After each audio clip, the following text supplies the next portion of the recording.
Like you take your glass.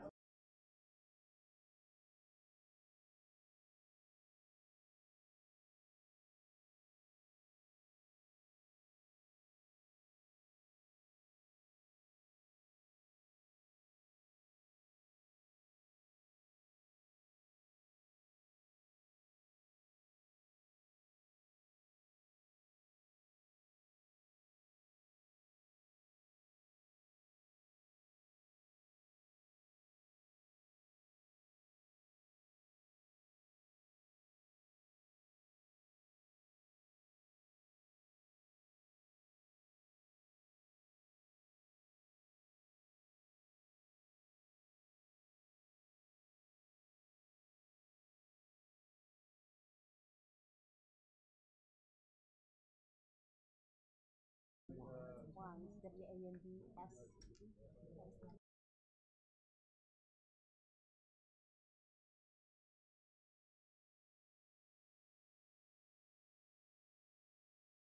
Hear somebody, some people wish. It was so good. 7 or 8 ingredients. I looked at the jar and it's 20 some ingredients. I couldn't pronounce, let alone, and I'm just like, I feel like I had this and everything else, you know? Like, seriously. I've got 30. And I was gonna say, I can tell you pulled down too. Yeah. It's a struggle. I'm never going back. I mean, I'm only 27. I was having my knees hurt. I know. I was hiding it semi well half the time.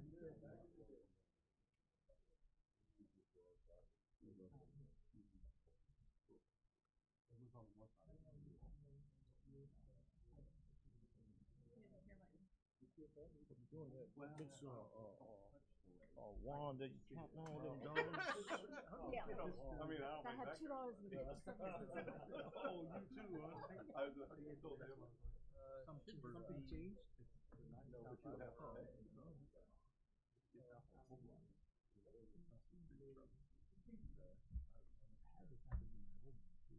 Well, I would hope.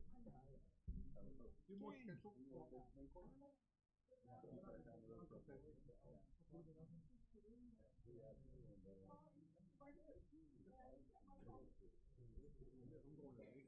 Oh, shocking, shocking.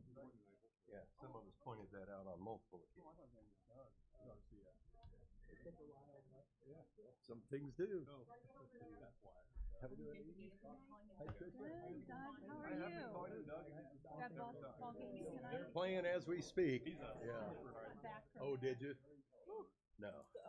They had one was the makeup and the other was the little guys T-ball. So how we doing, Julia? seaweed makeup tonight. I must be. Yeah. Yeah.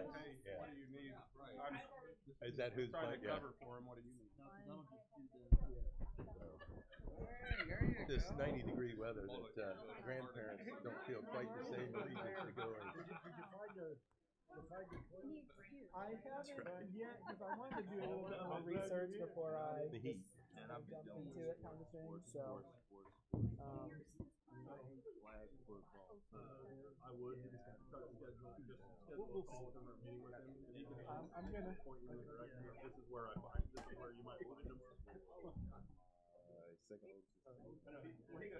had to have one. I know what it looks like. No, when we were used to doing So world is non-stop all day. Good, though. Keep me moving. Yeah, that's the. Get a still maybe come up with a list. all right, you? Doing good, thank you. I like that. Oh yeah, thank you. That looks like one that I got when I was in South Africa. Mine is black and gray and like a purple color. Oh yeah. Yeah. I hadn't noticed. He does look pretty sharp, doesn't he? Y'all got that one there? Yeah. Oh yeah, I tried. You always And Miss Fiona always looks good too. Oh yeah, you know that, man. You make me look good.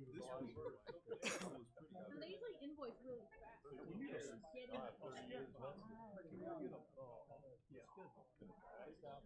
schedule. That's who they're playing. That's the base they're playing. That's home. The white. And away is at the gray. And they start every night at 6 p.m. Away is the break. Yes. See, away is the gray. Like good. Home is white. Okay? Some kind of game. No. It's the schedule. Okay, May and June. May, June, and July. Count the days. All right. Just so gray is away. Yes. 28 for me. You Not don't that want- I'm counting or anything. So don't go out there on a gray night, otherwise you're gonna be all by yourself. Yeah. Unless there's a few others that are reading it wrong Yeah, too. yeah, right. Yeah, I'm gonna grab some kids and bring out there one day and then let them check it out. Jim, how you doing this? I'm doing all right. No, I'm serious. They still got it?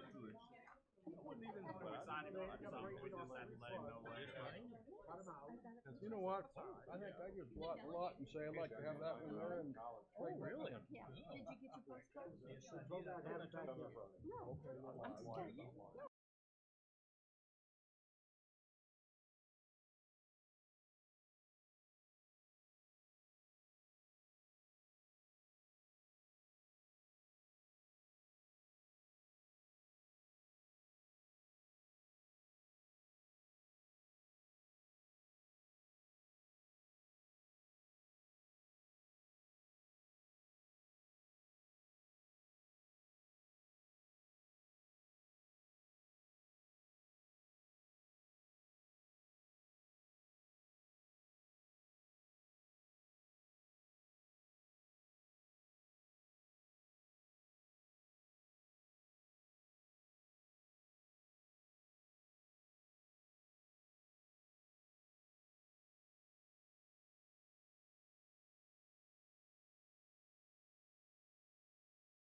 I do a lot of bonus stuff like that.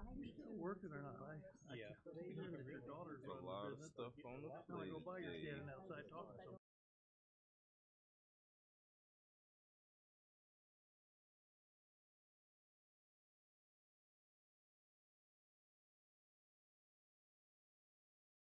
I'll have to look at it when I have time. I would like to call to order the Tuesday, June 17th, 2025 meeting of the Danville City Council.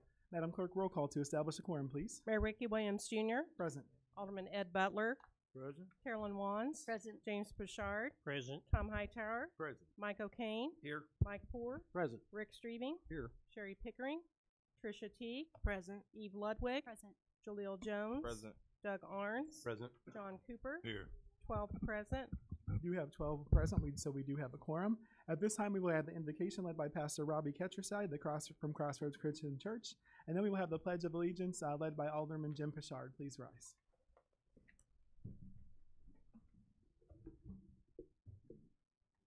Heavenly Father, we thank you for the gift of community and the place we are blessed to call home. We lift up our city to you today, its families, neighborhoods, businesses, schools, and every person who lives here. Let your peace and presence rest on our streets. Lord, we specifically pray for Mayor Ricky Williams and our aldermen. You have entrusted them with leadership, and we ask that you grant them wisdom, clarity, courage in their given roles and responsibilities. To strengthen them with vision and compassion to lead well. May every decision be guided by truth, by justice, and a heart for our people. For each of them, we also ask for insight and integrity. Help them to work together in unity, to listen well, and to lead with humility and strength. Let there be a spirit of cooperation and respect in every meeting and every plan. We also ask that you protect them from burnout, from division, from anything that would hinder them from serving faithfully. Raise up support around them, and may your hand guide their work. Father, let your spirit move throughout our city. Bring healing where there's pain. Bring hope where there's despair, and light where there is darkness. May we all be a part of building a city that reflects your love and justice. It's in Jesus' name we pray. Amen. Amen. I pledge allegiance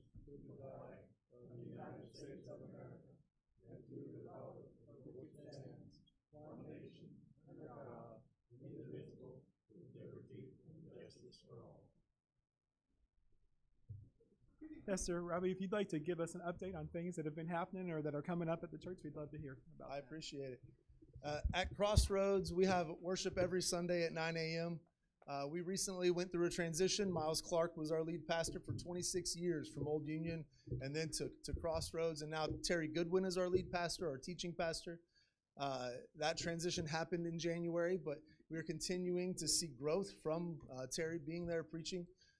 We work alongside a lot of charitable organizations within the community, one being Serve Together Vermilion County. And I don't know if you heard about this, but last weekend throughout our county, alongside Serve Together, we accomplished over 40 service projects for organizations and individuals throughout the county. And then this Sunday night at 6 o'clock at the Fisher Theater, we're going to hold a worship service that's open to everyone. And at that service, not only will we have the chance to worship together, but we'll also have a video highlighting those service projects that we completed last weekend. Thank you for your time. Awesome. Thank you, Pastor. We appreciate everything that you and your church do for our community. At this time, you have before you the minutes of the June 3rd meeting. Is there a motion to approve those? So moved. Second. It's been moved and seconded. Is there any discussion or debate? Seeing none, all those in favor, please signify by saying aye. Aye. Any opposed, same sign. Thank you. You also have before you an agenda for this evening. Is there a motion to approve the agenda? So moved. Second. It's been moved and seconded. Is there any discussion or debate? Seeing none, roll call vote, please. All those in favor, please signify by saying aye. Aye. Any opposed, same sign. Thank you. The motion carries. We do not have any proclamations this evening.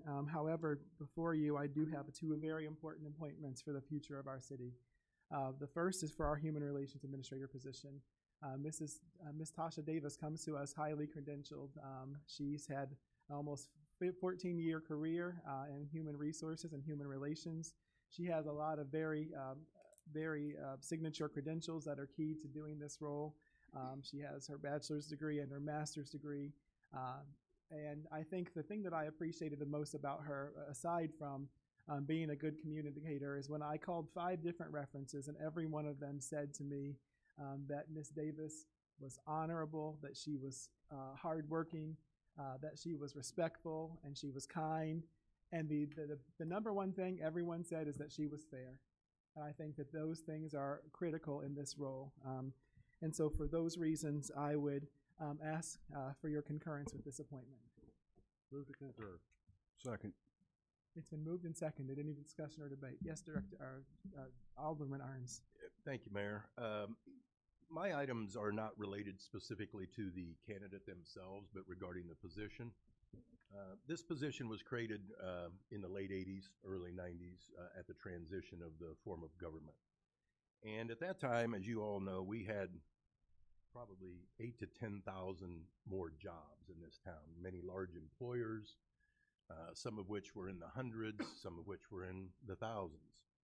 And so as time went on, the workload associated with this type of a position as it relates in dealing with complaints regarding potential businesses and how they've treated people, I do not feel the workload, nor do I feel it's necessarily the city's role as a small city government. Now, once again, we're a much smaller community than we were at that time, that this should be a position that commands this level of salary without additional supervisory responsibilities. And I would have preferred to have some discussion as to the actual job description and role itself. Certainly there needs to be someone who reviews claims regarding poor treatment by city staff or city employees. However, the state, our 2 largest employers right now in the community, or 2 of the largest, are the federal government at the VA and our own school district, who have their own compliance issues and departments and things of that nature. And so with EEOC also being able to handle some of the items that are brought before this position, I don't feel that that is where the money can be best utilized. There may be a role for a part of this position in other aspects, but for this position to continue in the capacity as it was previously at this salary range, I don't feel is beneficial long term. So with that. Thank you, Director Arns. Is there any further discussion or debate? I would just say I understand the alderman's concerns about funding and things like that. However, I would say that this position is crucial to the community, and it's important that we have someone that look after our citizens. And I would also say that while the primary duties of this person is actually investigating complaints both against the city and other entities, another crucial part of their role is connecting people to resources all the time. We have calls about folks who need various things, and this person primarily fulfills that role. So it is a dual role. It's not just complaints. If it were only complaints, then I could partially agree with what you say, but because there are other major responsibilities, I think that it's important that we continue with it. Yes, Mr. Butler.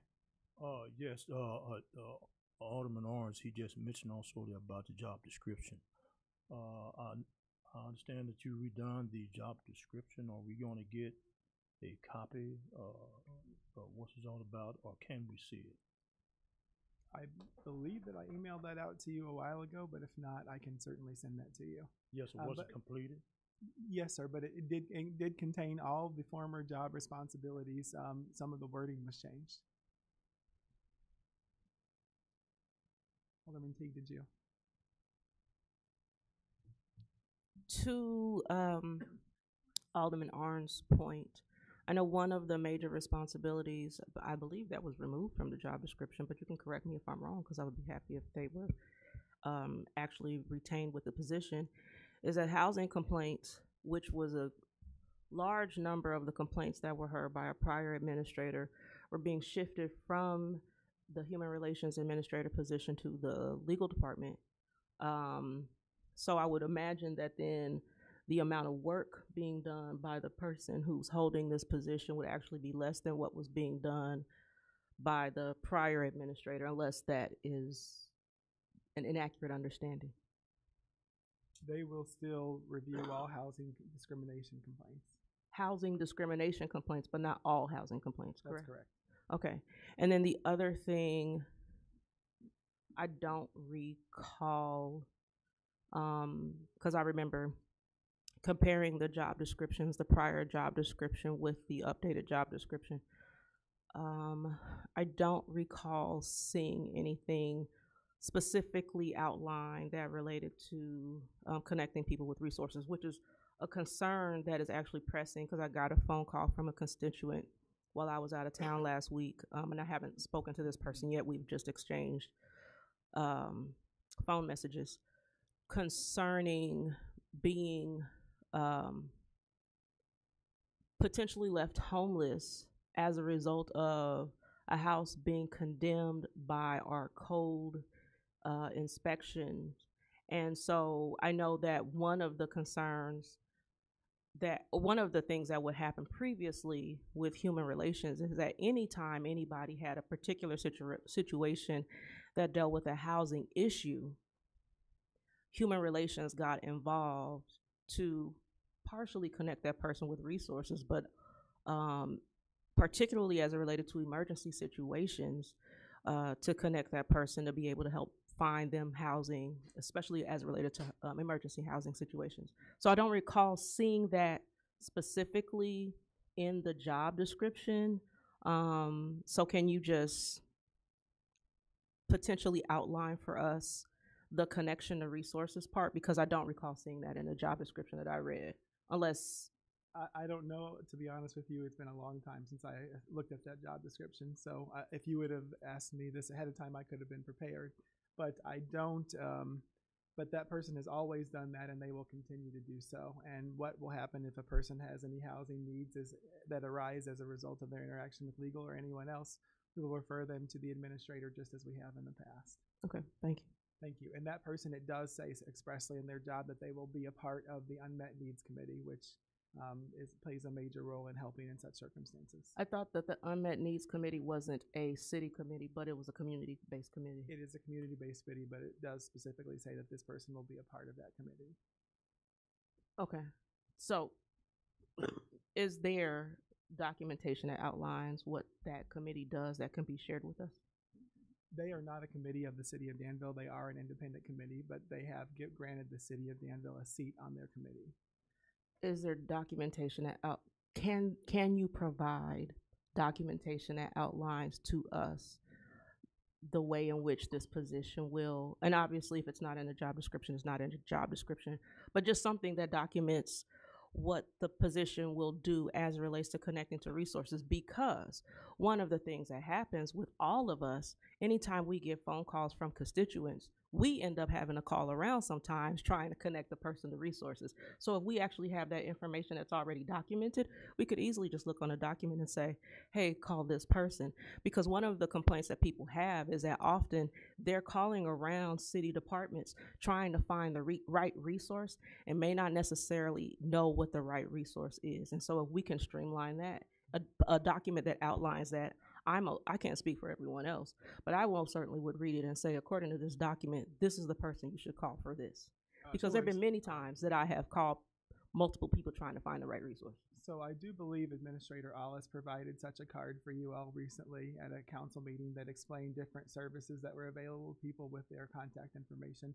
And if you were, you're usually here, so I don't believe you were absent, but if you weren't or if you need more, I'd be happy to get those to you. Are you referring to the community card that they pass out? That's not what but that's not a resource as it relates to City Hall. Because that community card is for things like a person needing help if they were homeless and they're being referred to like the shelter or the women's, maybe not the women's care clinic, but the food pantry and those types of things. I'm asking as it relates to what this position does. And if the position only just refers people to that's what's on that card, then that would be documentation. But if that's not what this position is doing, then I'm not understanding. We don't have I don't know if the former administrator had a resource list that she used. I imagine that Ms. Davis, if we don't have one existing, we'll have to update anything like that. But that person has always connected people to resources in our community, and they'll continue to. Okay, so we don't currently have anything. I couldn't tell you. All I can tell you is that unfortunately a lot of things that you would think where they are not. So we'll have to review that and get back with you. Okay, great. Thank you. Yes, ma'am. Any further discussion or debate? If not, all those in favor, please signify by saying aye. Aye. Any opposed, same sign. Aye. Thank you. At this time, Ms. Davis, if you would please come forward for your swearing in. Meet me at the podium if you would.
Good evening. Thank you so much for this opportunity. It's an honor to serve in this capacity. I've served in this capacity before, so I am extremely familiar with injustices, mistreatment, unfairness, and I would definitely say that I am just the person to address it. If the elephant is ever in the room and I'm there, it's getting addressed. I'm not concerned about titles. I'm not concerned about money. I'm concerned about people being treated fairly. A little bit about me. I have a bachelor's degree in human resources management. It's a double concentration as well in diversity.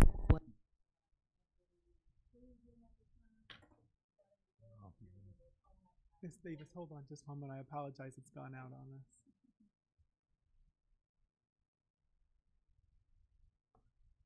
Technology, you can't live with it or without it, right?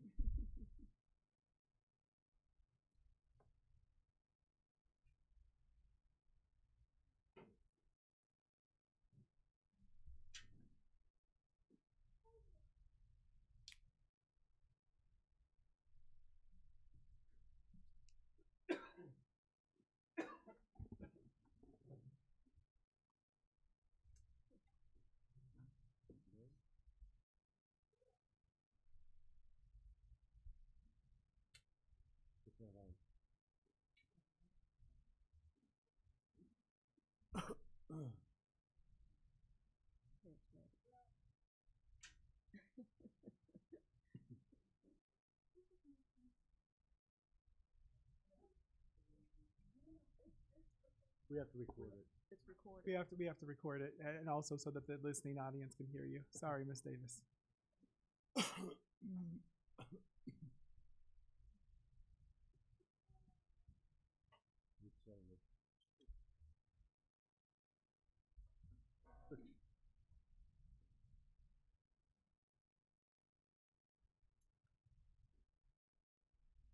It's a test to see how you do under stress. Yeah, you know your first test was going to be right in front of everyone on your opening night, huh?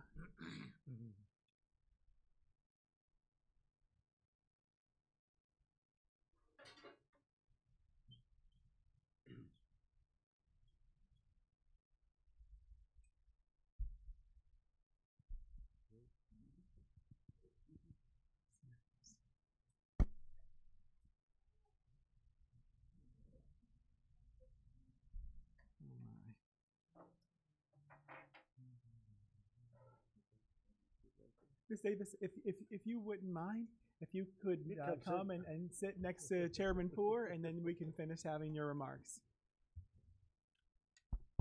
Yes, we can hear that.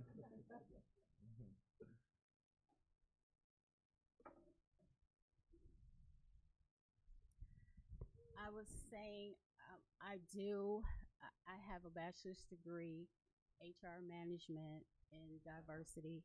I hold a certification in diversity. I have a master's degree in HR as well as it's double as well in labor relations. So I've worked in HR for a very long time. It is my passion. I love it. I absolutely love it. I love the people that I serve in HR in any organization that I've worked in. So I will do my best to give you my best and do it with integrity and do it with ethicalness. Thank you so much. We're glad to have you as part of the team. So Miss Davis does in fact have a more than 3-hour drive back home this evening. So I have told her that she can be dismissed whenever she needs to be. So if she has to leave, so Tasha, you can have a seat there, and if you need to leave, be safe because we need you back here. We need you, okay? So, as you all know, Lisa Monson is retiring, and I used to joke with her all the time about it, but the day is coming quickly. I'm very, very proud and honored to say that For the last three plus years, she has trained up under her a woman that has a great work ethic and also good integrity. Someone who has been showing a huge commitment to our citizens and to all of the staff and to our businesses as well. She previously worked with Vermilion Advantage, where she built great relationships, and she also has built a lot of great relationships here. So I trust her, I respect her. She has an impeccable work ethic, and at this time I would entertain a motion to concur with the appointment of Mrs. Rachel Hahn as the city clerk to be effective July 1st. So moved. Second. It's been moved and seconded. Is there any discussion or debate? Seeing none, all those in favor, please signify by saying aye. Aye. Any opposed, same sign. Thank you. Rachel, if you would please meet me at the podium.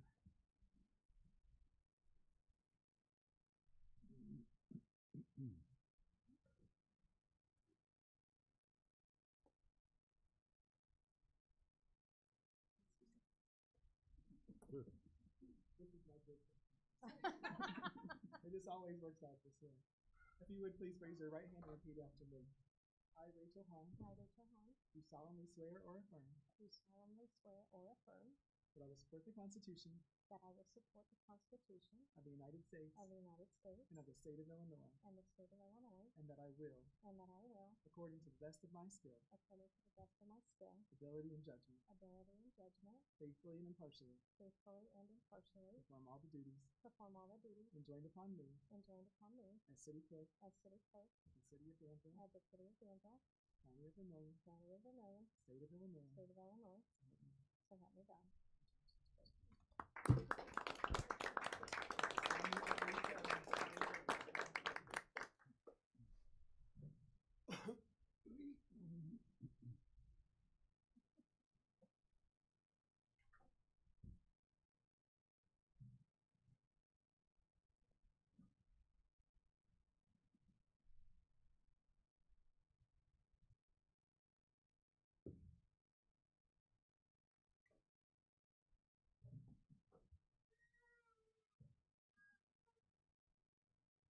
Someone's cheering for Grandma.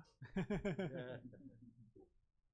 just want to say thank you for this opportunity, especially the last 3 years I got to work with Lisa.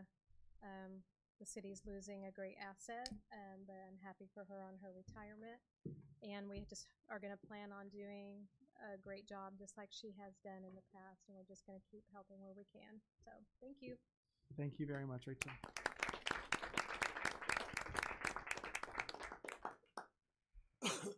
I do have one report from boards, agencies, or commissions. Last night, the Human Relations Commission met, and they chose a new chairman. That will be former Alderman Darren York. He tried very hard to get Mr. Lester Potts, Lieutenant Lester Potts, to take the position, and he refused. So Darren is one of the longest-serving members, and I'm sure he'll do us a great job. They also asked me to inform you and to remind everyone that we will have Community Day at Lincoln Park on the second Saturday in July. That it will be at 2 p.m. Because of the construction downtown, the committee thought it would be better to have it available in Lincoln Park, and that is available. So again, Community Day will be 2 p.m. at Lincoln Park, and we hope that you'll be able to be there to help us serve, especially aldermen, but also department division heads and other team members. We would love to see you there. And of course, community, we would love to have you there as well. What's the time? What's the time on that? 2 o'clock. Is that Sunday or Saturday? It's Sunday. Sunday afternoon. 13th. Yes, sir. Yep. What's the date? July 13th. Day after balloons. It fell a little bit weird this year. I hope to see everyone there. Items of information, I just want to say publicly, thank you to the group Serve Together and all those who serve. They did a lot of projects in our community, not just for organizations like the YMCA and Laura Lee, but they also did a lot of work for seniors. They built wheelchair ramps. They cleaned people's yards and homes for them. And so I just want to say thank you to everyone who gives so much to this community. We appreciate the way you serve others. Madam Clerk, at this time, are there any petitions, communications, or audience comments? Thank you, Mayor. Has everyone had a chance to complete a yellow card who wishes to speak this evening?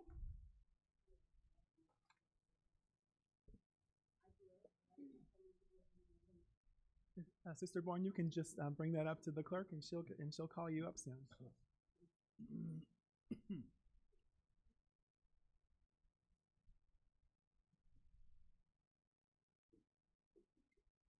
When I call your name, you'll have 3 minutes to speak. First, I have Deanne Ryan of Danville regarding the homeless.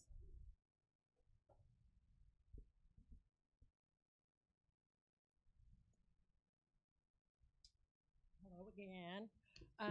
First of all, I want to thank Chief Yates and his wonderful officers who came to our No Kings rally on Saturday.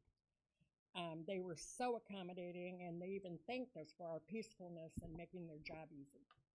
So hopefully all the future rallies for democracy here and around the country can continue to be so orderly and peaceful. Our officers were outstanding. Okay, I also want to remark a minute about the Unmet Needs Committee, just to say that I am on that committee. It's just revitalizing after 2 or 3 years, or way before COVID. And I strongly objected to the criteria for assistance of the committee, and I'd be glad to talk to anybody about that. I told Ms. Davis I would talk to her about that, because we need to help more. Okay, but I also want to say that the homeless ordinance, which passed at the last meeting, is concerning, not because I disagreed with the issue at the park or anything, but finding people with limited resources without providing coordinated services and support is not helpful. Since ordinance and fines are happening, the city should be working very heavily with community agencies and interested advocates in providing resources and support as they provide assistance. I refuse to believe that the majority of homeless people are refusing help.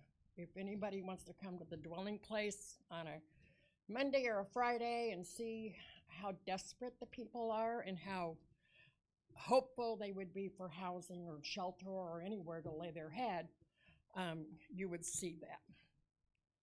I hope the City Council will update the public about their work in developing a plan, as we talked about a couple weeks ago, that will provide a continuum of services and programs to alleviate this issue. I'm always willing to help with that. So, thank you. So I had a conversation with the vice president of the dwelling place, and they have 2 homes which we have helped them revitalize, and they've had 0 occupancy. And we're helping them revitalize a 3rd now. So according to the vice president, they've had 0 occupancy. So maybe it's something that we all need to do to work more to let people know about the availability of different options. Jermaine Light of rural Danville. I'd like to give thanks to the police and the mayor.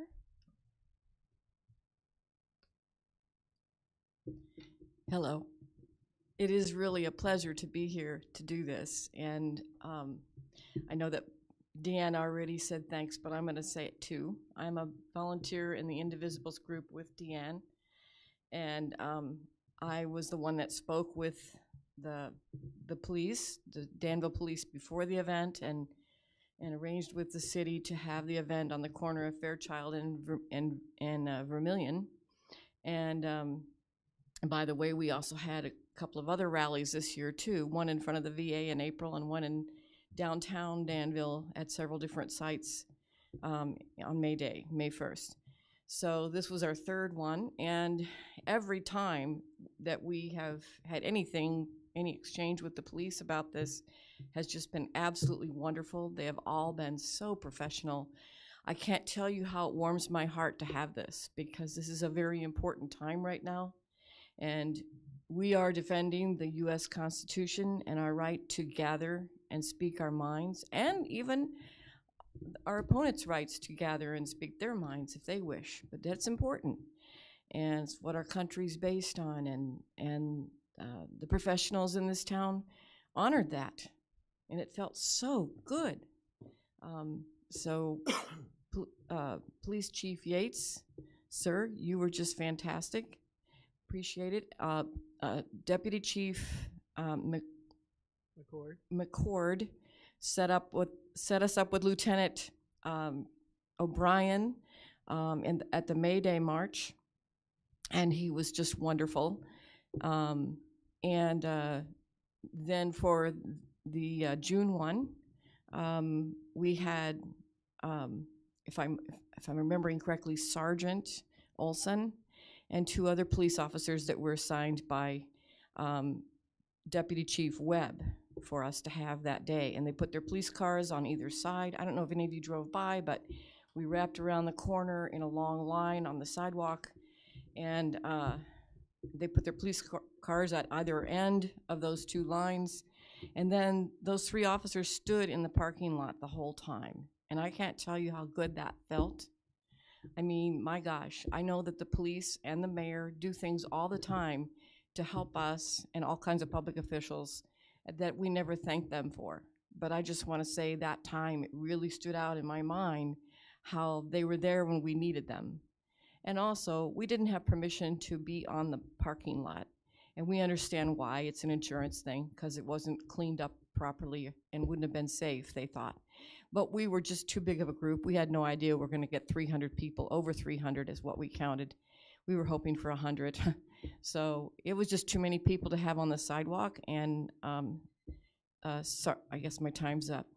The police recognized this right away, and they conferred with Ricky Williams, and they did the right thing and let us back off the sidewalk. So thank you so much for that executive decision, all of you folks. We appreciate you very much. Well, thank you. It's our job to serve and protect our people, and we will always do that.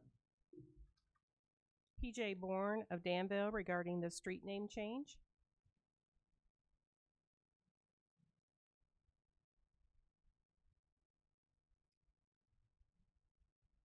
Yes, good evening. God bless everybody. I feel like I could preach every time I come up here.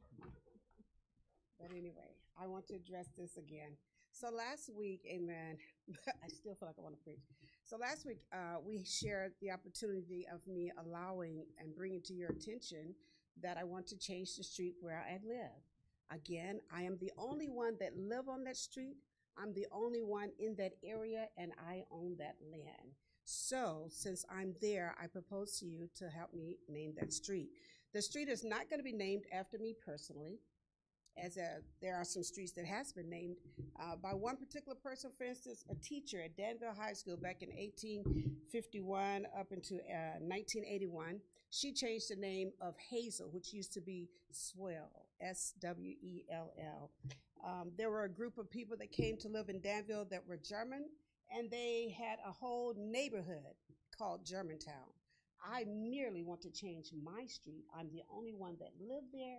I'm the only one on that street, the only house there, and I want to change it to a name that I've chosen. It would not prohibit anyone from using the street. I just want to change the name. Now, last week, I was told by Mike Purr that he said no, a firm no, because it would open a can of worms. So I want to ask him today, what can of worms is it going to open? Somebody wanted to rename every street in the city. Pardon me? Pardon me?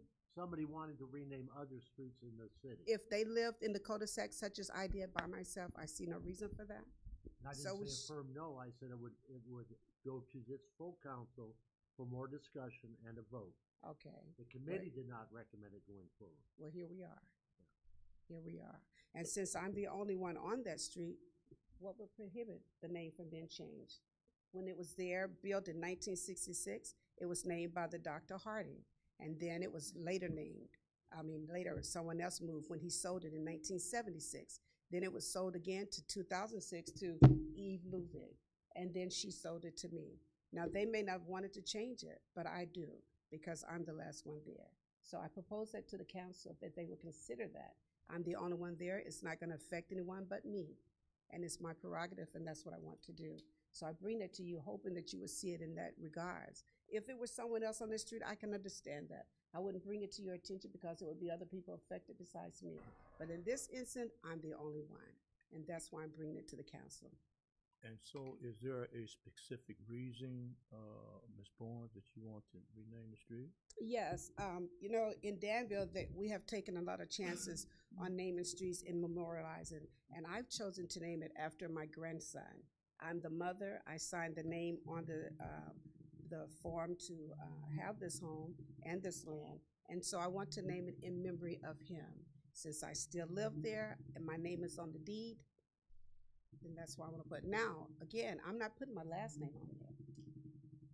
I haven't chose to put my last name such as Gilbert or Vermillion or Voorhees or anything of that nature, or Litch Road for that matter. I've chosen a simple name, not my surname. Thank you, Mrs. Boyd. You're so welcome. Any questions? Can I ask for the name of the street?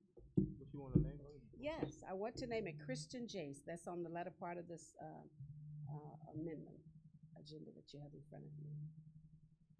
Thank you, Mrs. Boyd. You're so welcome. Mr. Allison of Danville regarding a condemned home. Good evening, everyone. Good evening. My name's Corey Allison.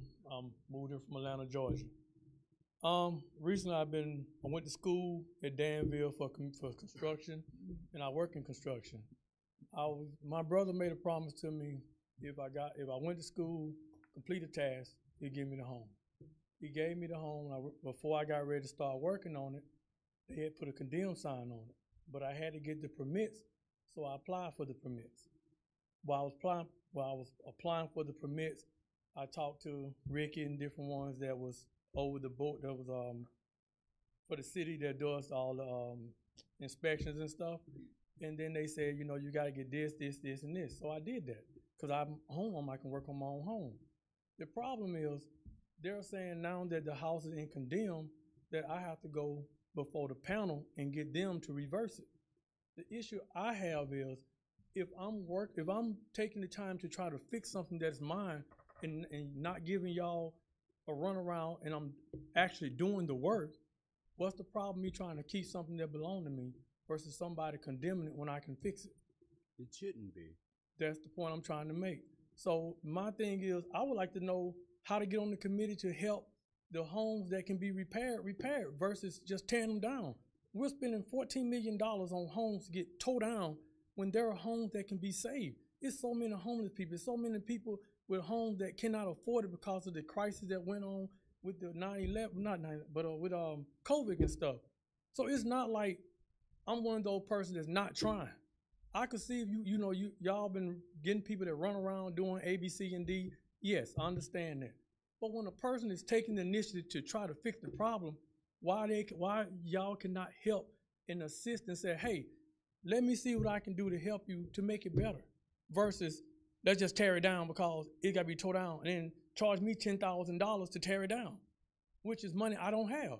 But I can take that $10,000 and put towards fixing the house, which would cost me less. Those are the issues that I'm trying to understand in this community. I had one young man to do the electrical. He come out, and Mr. Bryan, he showed me what I need to do, and I did it. And when I did it, I got approved. I got the power brought to the house, water brought to the house, but now I got a sign that gets here, cease and desist, do not move. When you spend money on something and then someone comes along and tell you no, after you done spent the little money you done worked and saved, make that make sense to me. If you were going to condemn it and say no, then why would you allow me to do what I did and then turn around and tell me no?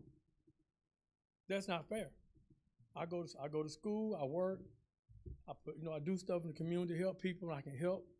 So what's the problem? That's the question I want to address is, who do I need to talk to get those kind of things overturned? Who do I need to talk to be on that board to help the people in the community do better? That's the question I have to ask. Thank you, Mr. Allison. Thank you. Did you provide your contact information? Yes, sir. On the card? Okay, we'll follow up with you. The address. 808 Commercial. Thank you. Thank you. Lance Newsom of Danville regarding condemned homes.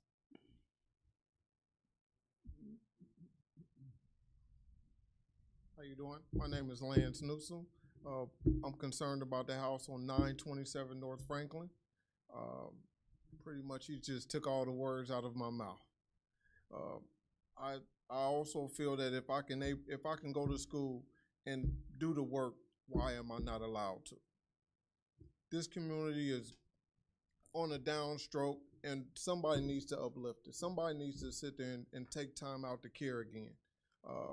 I don't have a problem going out there and working 9 to 5 or 12 hours if I'm allowed to. Give me an opportunity to make myself look better to this community, because at one time I didn't look so great.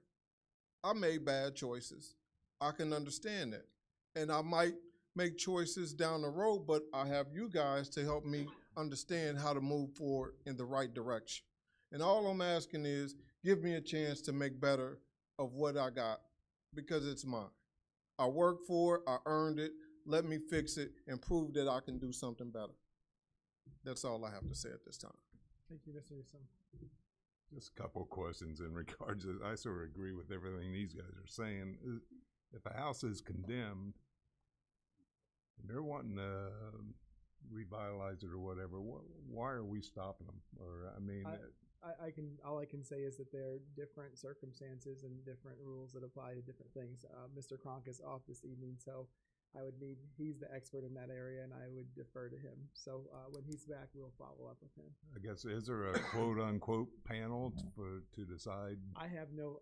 Yeah, I've never heard of it. I've never heard of that, if there is one. Yes, Vice Mayor, Alderman. I have questions for both gentlemen. I believe, Mr. Ellison, I believe you called me last week. Okay, you were the one who reached out, and I got voicemail, and I called you back today. In both of your instances, do you own your homes, or are those homes owned by a landlord? You both. Okay, so then I misunderstood the voicemail from you. The thing about it, when my brother told me I finished school, to give me the home. So I went to school. As I was going to school, I'm already certified in Georgia, but the thing was, here in Illinois, the rules changed. So I had to recertify for certain things. We went to school for HVAC, construction. I'm certified electrical, plumber, the whole nine. So me working on my house is like saying, hey, I can build it. I can show pictures where I actually can do the work. Right. And I'm good at it. And I'm teaching my brother stuff. And I'm teaching other guys stuff, because I want us to, like you said, uplift the community. So when we see young guys, we like, hey, here's an opportunity. Go to that. Do this, do that. And our name is spreading over the community, because that's what we're doing. Like I said, we can't make you do it, but we can tell you what they're offering and do it. I'm 50 years old, and I'm still learning. I'm 50 years old, and I'm still able to say, hey, I'm not scared to try. The only thing I'm saying is, y'all are a great panel, but where do we fit in to help bring Danville back? Jobs are getting lost. People are losing house. The money y'all spending, just 1 year, $14 million. That $14 million could have been re-innovated on getting homes back up, or taking some of those homes that can be fixed and then turn around putting people in them, in like the Section 8 and the different things to help uplift those situations. Boiler room. There are so many ideas I have that I would like to offer or show, because at the end of the day, how is the community going to survive, or how our offspring is going to be able to say, hey, I'm a part of this, if we keep shutting down everything that we're doing? It's life. It's like an evolution of life. Everybody here got grandkids. Everybody here got kids. And at some point or another, you want to be able to leave something behind and say, hey, this is my legacy. This is what I built. I went to that. I went because it wasn't about the learning. It was about the experience of meeting other people. It was the experience of saying, hey, I built this with someone. Thank you, sir. Alderman T, do you have any other questions? No, those were the only questions that I had. I know that I Thank you. left you a voicemail earlier, so please give me a call back and we'll continue the conversation. Yes, ma'am. Thank you. Y'all have one tonight. You as well. Oh, Thank you. Yes, sir. Yes, Mr. Hightower. I fully believe and respect everything you're doing. Were y'all part of the TRIO program? Yes. Yes. Yes, that's one of the things that I'm going to be implementing into my fellowship center here coming quickly. See, that's one of the things that we need to get together on. I'll be starting committee concerns here in the next couple weeks. Please stop in. It'll be on Saturday from 10 to 12. You will have the opportunity to voice your opinions and your concerns. And I'll have resources to take you higher. And I totally disagree with you guys being stopped. I've experienced the same things. You guys are certified, qualified, two wonderful men that I have the utmost respect for. You should never be stopped. If you have the credentials and you have the knowledge, you shouldn't be stopped, in my personal opinion. Thank you. Thank I will remind the alderman that this is not a time for interaction. This is a time for the public to speak and to have their piece. And if you would like to follow up with anyone, please do so independently. We can make sure that we provide the contact information for the individuals who speak. That's all I have, Mayor. Thank you very much. We do not have any zoning petitions this evening. However, you do have before you the payrolls of June 6th and June 13th. Is there a motion to approve those? So moved. Is there a second? Second. It's been moved and seconded. Is there any discussion or debate? Roll call vote, please. Chairman Poor, Yes. Chairman Streebing, Yes. Alderman Pickering, Teague, Yes. Ludwig, Yes. Jones, Yes. Arns, Yes. Cooper, Yes. Butler, Yes. Wands, Yes. Bouchard, Yes. Hightower, Yes. O'Kane, Yes. 12 yes. 12 yes, the motion carries. You also have before you the vouchers payable of June 10th and 17th, 2025. Is there a motion to approve those? So moved. Second. It's been moved and seconded. Is there any discussion or debate? Roll call vote, please. Chairman Streebing, Yes. Alderman Pickering, Teague, Yes. Ludwig, Yes. Jones, Yes. Arns, Yes. Cooper, Yes. Butler, Yes. Wands, Yes. Bouchard, Yes. Hightower, Yes. O'Kane, Yes. Poor, Yes. 12 yes. 12 yes, the motion carries. At this time, we will receive our Public Works Committee report. Chairman Poor. Thank you, Mayor. If there's no objection, I'd like to take A and B together. They both deal with alley vacations. Both parties were at the Public Works meeting. A is an ordinance vacating an alley and or part thereof pursuant to Chapter 30 of the City Code for alley near 419 Benzel Avenue and 501 Benzel Avenue for petitioners, City of Danville, on behalf of James Osterberg and George A. and Patricia A. Vasilio. B is an ordinance vacating an alley or part thereof pursuant to Chapter 30 of the City Code for an alley near 110 Orchard Street for petitioner Kenneth W. Kuchevsky. No objection, take A and B together. Move dispense reading and ask for your approval. Need a second. Second. Okay. Any questions? Just one. Alderman Cooper. Was there any objections to either one of these? No, everything went through. Yeah, everything on both of those are. I spoke with Administrator Kronk this morning. He's happy with everything on both of those. All good. Just to let everyone know, on the former tot lot on Benzel, there's a tree with some dead limbs that remains. So I did commit that we're going to go in. We don't want to give someone something that is already a danger as we give it to them. So we're going to go in and trim some tree limbs for them. And there's some sidewalk that was remaining that's busted up. We don't want to give them something in a bad state. So we're just going to go rip the sidewalk out and fill it back with dirt. And the homeowner has agreed to go ahead and seed it and straw it and that type of thing.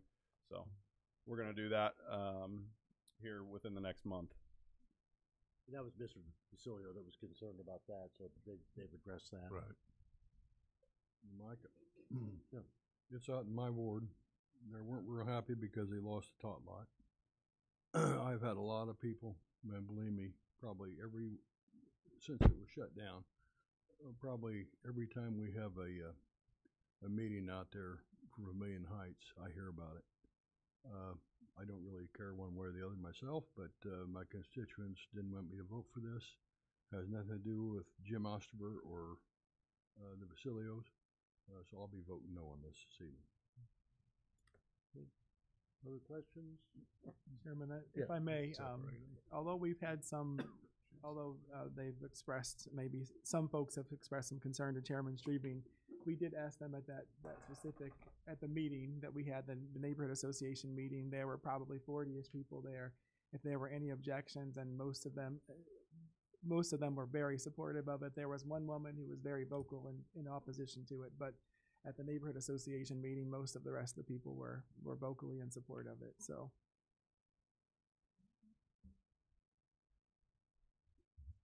Okay, roll call please on A and B. Alderman Pickering, Teague, Yes. Ludwig, Yes. Jones, Yes. Arns, Yes. Cooper, Yes. Butler, Yes. Wands, Yes. Bouchard, Yes. Hightower, Yes. O'Kane, Yes. 4, Yes. Streebing, No. 11 yes. 11 yes, thank you. 11C is an ordinance changing the name of a street within the corporate limits of Danville from Harding Place to Christian Jace Cove. Move to suspense reading, ask your approval, need a second. I'll second. And at the Public Works meeting, this was discussed quite a bit. The concern was not only from the committee, but also from Logan Cronk on, what precedent this might set. We offered the chance of we could make it a memorial sign under the Harding Place sign with that name on it, like we have done with Celebrity Way and different things like that. So that's kind of where the committee was. We understand, the concerns. There's also a couple other neighbors, I believe, that don't actually live on that street, but live on Vermillion Street, that have some concerns. But like I say, it moved through the committee without a recommendation. So more than happy to listen to comments and questions. Alderman Cooper. I guess I have the same concerns you do. I think it is setting a pretty healthy precedent on this, and it's going to be tough. I think what I'd like to see is this council form some type of committee where we can have some type of guidelines where we can follow as a council to the recommendations of that committee to do things like this. Whether it's one house or 20 houses, I mean, I agree it's setting a precedent here, and I don't think I can support it. So I would like to see a committee formed on making some type of guidelines on this. Does the state have any?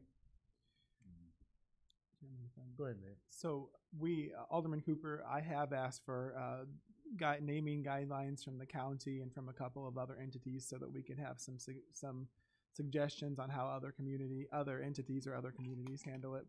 I've received one of those, and I'm waiting on 2 or 3 others. So, Alderman Arns. I would concur with that. I have sat on the Celebrity Way Committee. There are some guidelines that had that. I think that's appropriate as far as process, and I think that goes for naming anything of a public property, be it a building, street, or anything else. And so those guidelines it had some guidelines established, and everyone that was named on Celebrity Way met those guidelines. And so that was an ad hoc committee, not of elected officials, but had a couple of elected officials, but had community stakeholders. They then made a recommendation to the city to name a particular Celebrity Way sign. I think that's a good approach and one that should be followed and established for this process. Because while this may or may not be the first time this street, and it's not, as we heard earlier, it won't be the last. And I don't think the basis should necessarily be on how many live on the street or what have you. Another option would be to vacate the street, much like the alleys, and then if that person owns the property, they can name it whatever they choose to do so. But I believe this property does serve as access to at least 1 or 2 other properties. And we also have to keep in mind, when we start changing street names, that can impact 911 dispatch and a lot of other entities outside of ourselves. So this is not to speak to the merits of this particular request, but we should have an overall process that encompasses all of that. Yeah. We also talked about, the last big street was when a portion of Main Street was named Martin Luther King Jr. Drive. Then there was another one when Ball Street wanted to be renamed, I think Independence, or not, Industrial Drive. And there was a lot of controversy on that from the family coming and saying, no, it was named after, the Balls. But so, any other questions? Alderman Teague. I don't have a question, but I do have a comment. So I looked up the property on the GIS map. My understanding, as Mrs. Bourne has asserted, is that it is at the end of a cul-de-sac. Yes. So that there is no other property affected based on what's on this map. And I listened to the meeting from last week as well to make sure that I was conversant in the topic, because it does say James Place, which is confusing to me because there's also James Place on East End, where I grew up. I grew up on James Place, but not over here. But at any rate, the two addresses, the two houses that you drive by to get to this have Vermilion Street addresses. So the only house that actually has an address on Harding Place is the house that she resides in. And I feel like in all of the other examples that have been given, they're very, very different. You're talking about an apples and oranges conversation because other addresses are impacted, other houses are impacted. But in this instance, the only house that is impacted is the house of the requester. The other thing that I know, because I've actually been through this myself, that when it comes to making sure that you have the address correct as it relates to 911 and all of those different things, all of that information emanates from the city, from Logan, to the to both dispatch, but also to USPS. I know this because I've been through that myself with my business at Town Center, because the address that was on our lease does not match the number that was on our door. And so I had to actually go through Logan to get it fixed because we had a hard time with people finding us. And if you put us in the USPS system, it wouldn't pull up, even though other addresses did pull up. And and this is on Main Street. I'm in Town Center, and the address technically is 2 East Main, and everything in Town Center is technically 2 East Main. But the individual suites weren't pulling up. Logan walked me through the process of what has to happen to get that fixed. So if that is a concern that can be easily addressed. And the person who brought this, which would be Logan, is the person who actually addresses it. So as it relates to that particular concern, which is definitely valid, and you definitely have to make sure that it is addressed, can actually be addressed, and it is not insurmountable. My original thought process after listening to the meeting, because it wasn't clear to me that there weren't any other addresses affected. So after listening to the meeting, I'm thinking, well, I don't know if I would be for this because it would set a precedent. I agree with that. And I don't know if I would be for this because it could impact other houses. In this instance, if the precedent is if it only impacts you, then it shouldn't be a problem. Then in my opinion, it shouldn't be a problem because there's only one house being impacted, and it is the house of the requester. And to me, we do very similar things. We have done similar things, as it relates to vacating alleys or other streets, For example, where Laura Lee sits right now, technically that street that runs through Laura Lee, you go up the hill and come down the hill, that is a street. That Hooker Street, that's right. Yeah. That is a city street, completely surrounded by property that is owned by Laura Lee, with the exception of one lot that is owned by District 118. And nobody has ever made any, said anything about, we should do something about Hooker Street. Laura Lee could say, hey, we want to actually rename this street to Laura Lee Way. And guess what? Nobody else is impacted because nobody else is living on Hooker Street, because Hooker Street begins at Williams and it ends at Cherry, and it only passes through Laura Lee's property. So with that being said, my opinion is I will vote for this because the only person that is being impacted is the requester, and any issues that could hurt anybody would only hurt the requester. And the requester can go through the process of getting those issues resolved directly with the city. And to me, that should be one of the deciding factors for whether or not we would do something. Because if it impacted other people, I would say no, absolutely not. But it doesn't impact any of the other residents. It can be easily resolved with USPS. It can be easily resolved with dispatch. So for all of those reasons, I will be voting yes for this. Anyone else?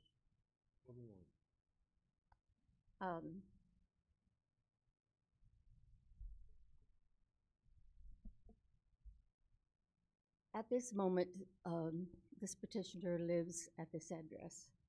What I'm wondering is, for instance, her moving, and then someone else buying that property and saying, I don't like this name. This name is a very personal name. It's for a personal reason. I want it changed. So here we are again, changing the name of a street again for a personal reason. And as much as my heart goes out for this person, the petitioner, I just feel that we are opening up something that we are going to be dealing with for a long time and in many different situations. So as much as I don't want to vote no, I have to. Yes, I feel the same way as Alderman Tigg. At fourth, this house is there all by itself. The street is not named after anyone else. And so, like the other streets are. And so I believe, I would have a no, because in our next part here, and so we're going to be dealing with the same thing, change street names. And so if it's going to go for one, it's going to go for all. Amen. That's the way I feel. And so I don't see any reason why we can't name this street, at first what she wanted for. Alderman Arns. Well, I would certainly agree that what works for one should work for all. Yeah. And that's why there's a process required. Because it's not any way to do that in an equitable fashion if one, and we have that case before us this evening, one party wants to name it after a personal individual. The other wants to name it under a concept or what have you. Those may be treated differently. People may perceive those differently. But either way, there should be a process that things are evaluated, and if it is to be named for a person, in my personal opinion, then the person should either have made a substantial contribution to the community in their service to the community, or they can write a check and sponsor it. That's how you should get your name on public facilities, not simply working in a job at taxpayer expense throughout your career. And so I think it's a bigger issue than that. I do think that they should be treated in a similar fashion as far as the process is concerned. But simply because only one property owner on there wants that property owner has the opportunity to vacate that right of way just like these other individuals, and then they can call it whatever they want. Wouldn't be a street at that point, be a private street. But that is another way to approach something like this. But once again, I don't know how important that is, because obviously that's a substantial financial investment.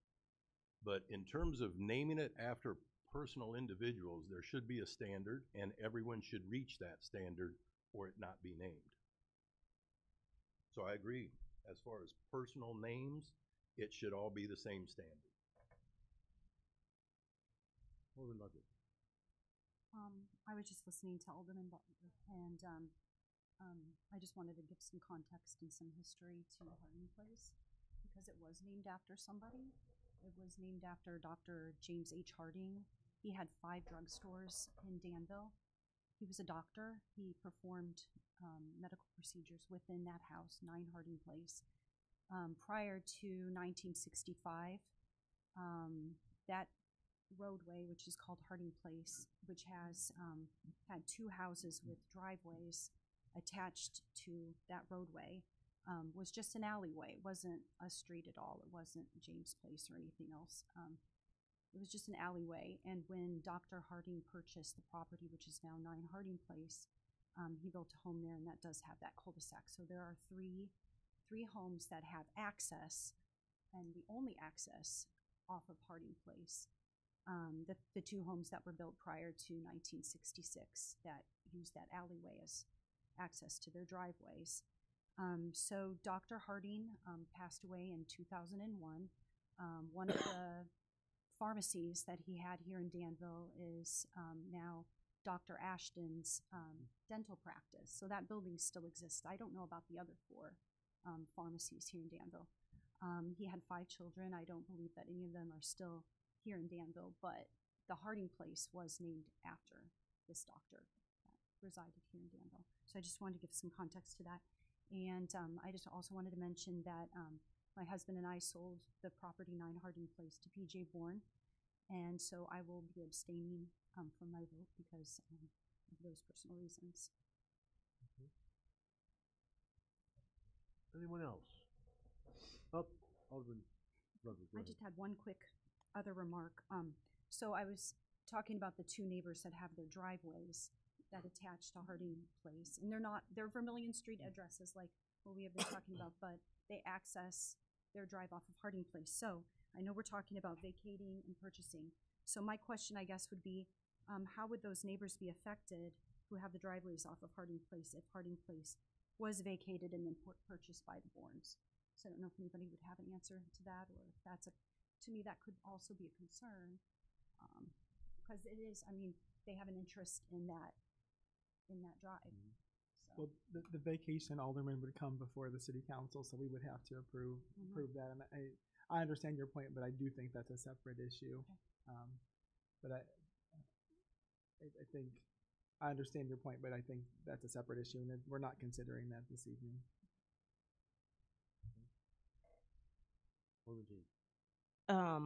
Alderman Orange brought up, I'm assuming you were alluding to the other name change on here as it relates to vacation, correct?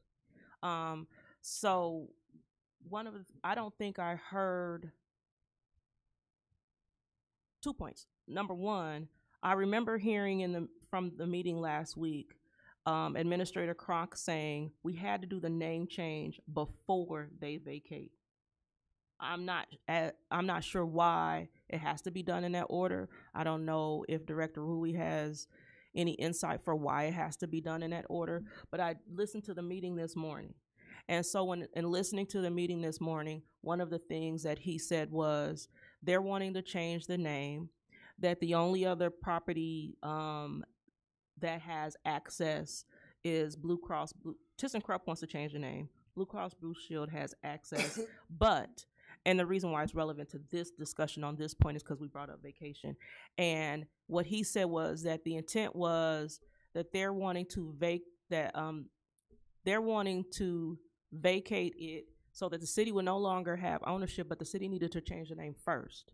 So I'm needing to understand why, because I feel like if this is a point at which we make a decision on this property, then we need to understand whether it's a legal reason or whatever the reason is for why we're having to change the name first.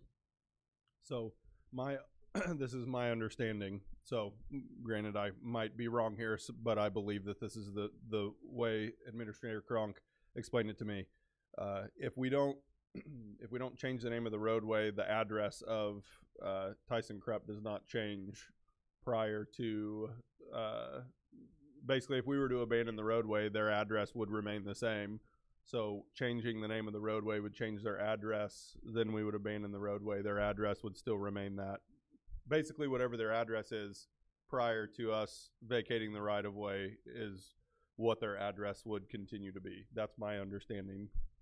So it probably would have to do with all of the other concerns that were brought up as it relates to emergency and USPS, because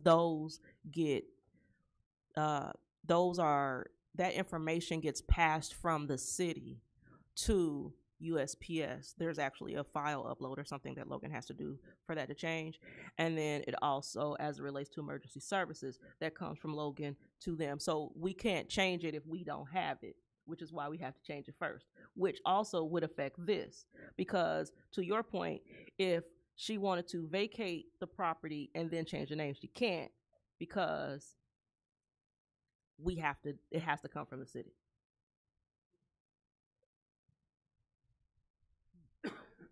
Okay, let's vote on 11C. Change the name from Harding Place. Okay, roll call, please.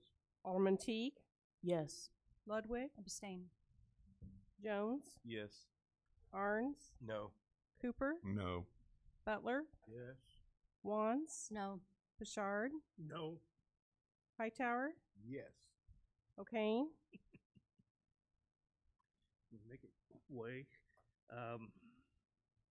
I'm going to vote for the other things. I'm going to vote yes for this one. Poor, No. Streebing, No. 5 yes. Okay, motion fails, right? That's correct.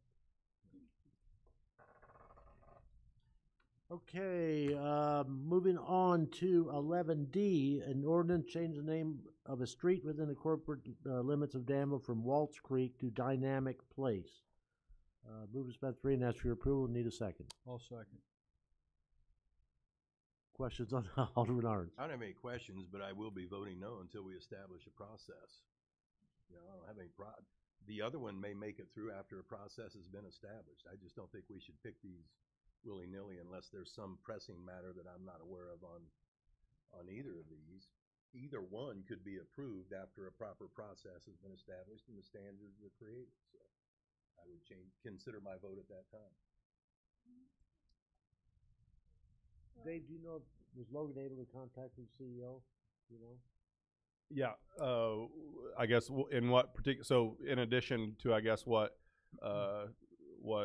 Administrator Kronk had provided last week, which is basically the intent of this is for this portion of the roadway to get renamed, then it would be vacated. The city would no longer have ownership of it and would not provide any maintenance services of any kind, which, you know, in turn, over the long-term span of the life of it, even though it's a short road, is a pretty substantial amount of money that the city would end up saving over that time. So a couple of requirements that I know when we met with the CEO on, one, we're requiring them to have an agreement with Blue Cross Blue Shield for whether we basically left it up to him. Hey, you guys need to approach Blue Cross Blue Shield and show us that, hey, you've got an agreement before we'd be willing to vacate it, that there's some sort of a maintenance agreement moving forward. And then 2, just ensuring that I guess all of the maintenance, we're basically going to get the road up to snuff, hand it over to them, and then we won't touch it again. Two questions. If this fails, is it what type of timeline does it have to bring it back to council? Is it a year? I'm uncertain. I would have to check and verify that. I'm not certain, Alderman Cooper. You know, and I like what you're saying, Dave, and I wish Logan was here to explain this better. So I would like to have or table it for to the July 1st meeting. Yeah. That way we have Logan here and he can give us a better explanation of what we're doing here. I mean, I guess I don't understand why we're naming it and then we're getting off of it. I think part of that has been explained in the way that Alderman Teague did, and I do certainly, as I stated previously, if this is involving a vacation and the city is getting out of an asset to maintain and what have you, that's an entirely different scenario. However, having said that, we should have a written agreement to that effect before enacting the change.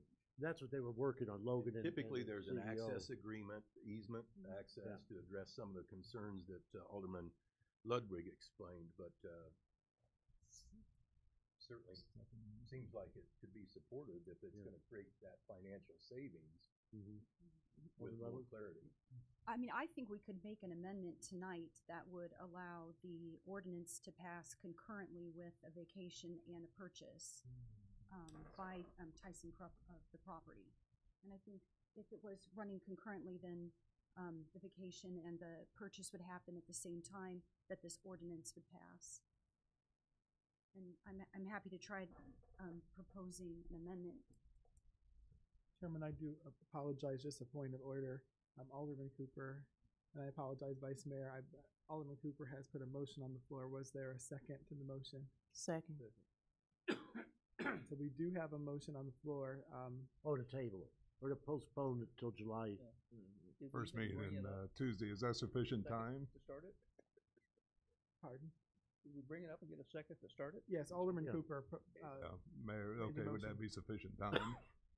I mean, at least to get a better understanding of what's going on. 2 weeks. I believe it would, but I can't. I don't There. I don't foresee any problems if it were tabled from over here. And again, I think a lot of Chairman, what everyone has said, Vice Mayor Alderman Teague, Alderman Cooper, and Alderman Arons, having a process I think would be good to make sure that we're fair and consistent. Okay, so there's been a motion to table this, John, table until the July 1st city council meeting. So it'd be the next full city council meeting. And then that would also allow Vice Mayor time to prepare language to purport her measure as well. Okay. Okay. Discussion on the motion. Alderman Teague. One of the concerns that I have is two concerns actually. One is if the contract and all of the paperwork is in place as it relates to access by Blue Cross Blue Shield, because that was one of the things that I think that Administrator Rui just brought up. Second of all is to the fairness of this versus the other one, because to me they're no different. So we're going to vote for, to Alderman Arn's point, there should be a process. Otherwise, we're just being arbitrary in a decision making that we have going on here, because there's no difference between this and the other. I have not heard of a reason for why they want to change the name, other than they just want to change the name. The only difference is that they're not here to actually answer the question, whereas Mrs. Bourne was. So if we're talking about changing names, to Alderman Arn's point, there should be a process that should be followed and fairly applied to all requesters. Otherwise, everybody should be voting, in my opinion, in the exact same way they voted, with the exception of Vice Mayor Ludwig, because she abstained, and she abstained for reasons because she was prior owner of that property. But for everything else, the reasons should remain the same, and I respect what Alderman Arns had to say, because he is absolutely right. There should be a fair and equitable process applied to all. Okay, we'll be voting on the amendment to the original motion to postpone until the July 1st meeting. Okay, roll call. Vice Mayor Ludwig? Yes. Alderman Jones? Yes. Arns? Yes. Cooper? Yes. Butler? Yes. Wands? Yes. Bouchard? Yes. Hightower? No. O'Kane? Yes. Ford? Yes. Streebing? Yes. Teague? Yes. 11 yes. 11 yes, okay, July 1st we'll revisit. Okay, moving on to 11E and 11F, if there's no objection. These both deal with the CDBG consolidated plan and the budget. Resolution 11E is approving the 25 through 29 CDBG consolidated plan and 2025 CDBG annual action plan. F is a resolution amending the fiscal year 25-26 budget for the Community Development Block Grant Fund 106. No objection. Move to dispense with reading. Ask for approval. Need a second on both E and F. Second. Okay, questions? Did everybody read it? It was long. Per word. It was Alderman long. Arns. The question I have is within the budget, are there dollars allocated to assist with the homeless shelter? 15,000 or something. Alderman Arns, to your question, yes, we have, if you want, I can go through our budget allocations. For this year, we received, not received yet, but we have been allocated $946,586 to City of Danville, and out of which for affordable housing rehabilitation, that would be $350,000. For blight removal, $150,000. For non-homeless or accessibility funds, that would be $30,000. For homelessness, we have allocated $15,000 out of the budget. For administration costs, that's $175,000, and for public improvements and infrastructure, $226,586. So that was, if I was clear, $15,000? $15,000, yes. Alderman, and Public Works all received a copy of a breakdown, annual goals and objectives. Just, I don't know if everybody received that. But it's basically for preserve existing affordable housing, blight removal, non-supportive homeless and special needs, and supporting the homeless. They're all listed. So affordable housing rehab, $350,000, blight removal, $150,000, non-homeless special needs, $30,000, and $15,000 homelessness. That's each year of the 5-year plan. And then it does progressively, Chairman, thank you for providing that because it triggered something in my mind. It does progressively increase, and you can see from the chart here that in 2029 it does have $75,000 allocated towards homelessness. Was that in the packet from last week? This was passed out of Public Works. I was just, it was in the packet with everything else. It's in all of this document, it says that exactly. This is just a summary of all of those pages. So this was part of the public hearing that we held during the Public Works meeting last week. The whole packet, the whole plan is part of the agenda, the City Council and Public Works agenda. But if we could make sure we get these to everyone. But if you want, I can email this to you. Thank you. Alderman Arns. So just to clarify, I will vote in support of the budget moving the CDBG package forth. I would state on the record that $15,000 in any year is not adequate for the homeless situation, but I'm looking forward to the report that Mayor, the administration generates regarding the buildings that are being evaluated, and I know that plan modifications can be made to adjust in the future. So with that assumption, as we've done this year, as you know, we recently allocated $90,000 for the homeless, for the home that the dwelling place is doing on Payne Street. So absolutely, but we need to know how much is needed before we can allocate for it. And it's a living document, as you know. It can move. I mean, every year it changes. You add another year and another. I mean, it's. The only thing you want to make sure is if you spend the funds the way they're supposed to be spent. Otherwise, you got to send it all back, and that's where we were 6 years ago. We'll never get there again. No, that's why we got the extra money from the other places that didn't do what they were supposed to with the money. That's why we got it. So. Alderman Teague. So the $15,000, which I agree and concur completely, is not nearly enough. What it says is that we would provide funding to the agencies that directly support the homeless needs of the community. So is it safe to assume that this particular line item, that's where the money from the dwelling place came from, that particular line item, or is this in addition to what, is that a separate line item from what we did for the dwelling place? And then if so, what is the criteria for how we disperse that $15,000? So there is a process. We can make amendments moving on.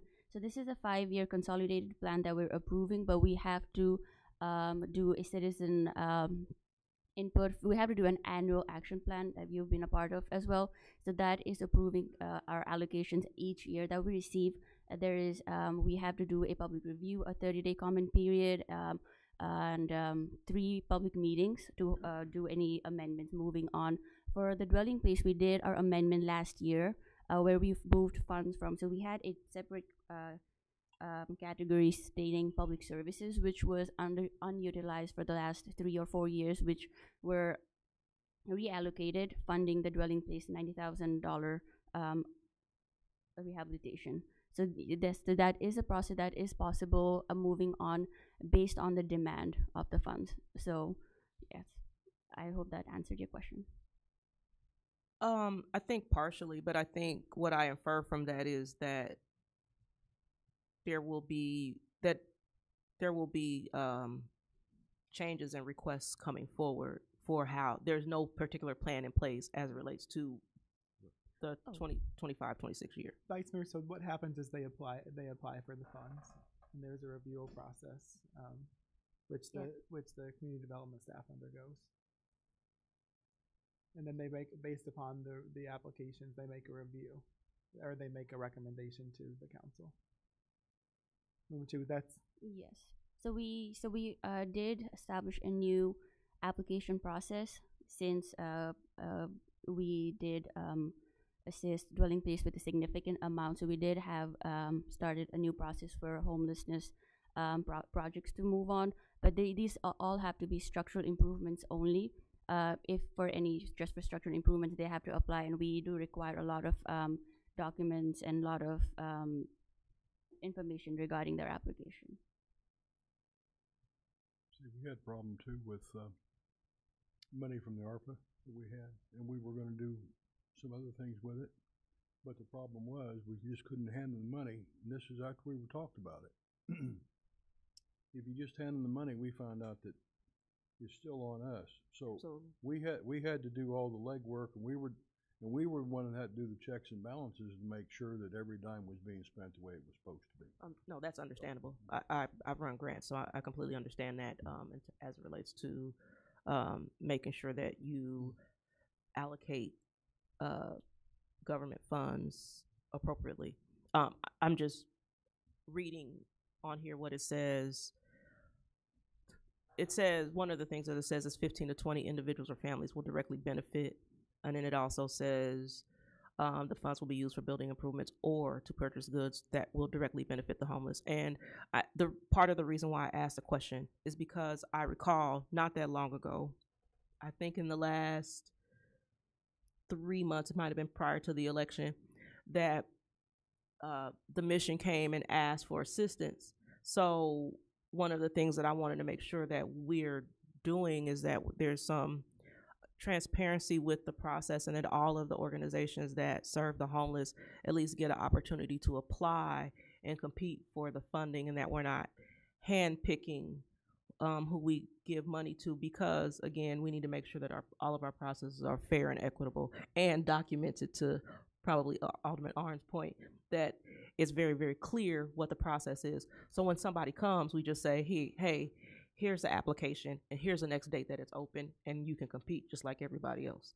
Because then it becomes very, very clear to everybody involved that we're all following the same process. And Logan has explained that to President and President Ewing and the board as well. Any other questions? Okay, roll call on, what are we doing, 11E and F? Alderman Jones, Yes. Arns, Yes. Cooper, Yes. Butler, Yes. Wands, Yes. Bouchard, Yes. Hightower, Yes. O'Kane, Yes.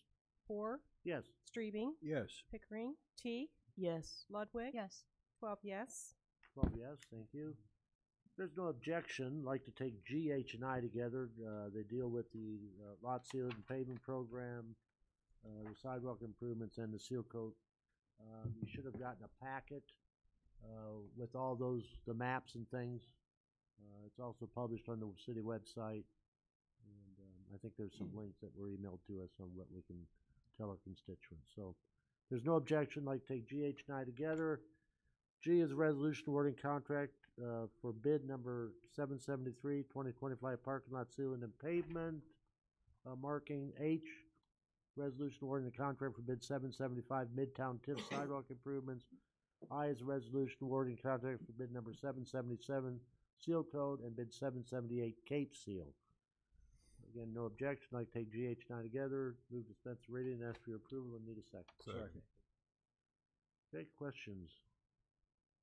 Alderman Arndt. No question, but just a comment.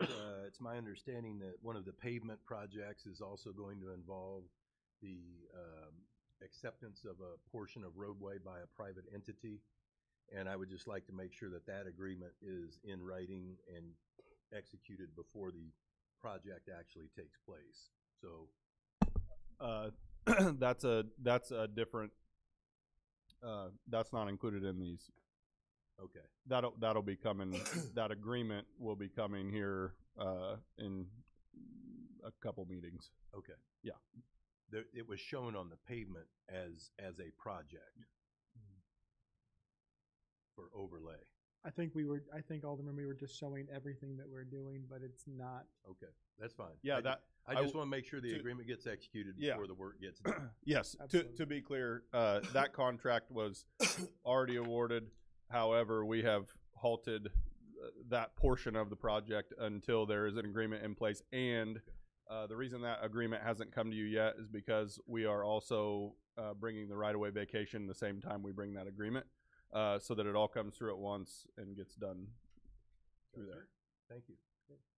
Other questions?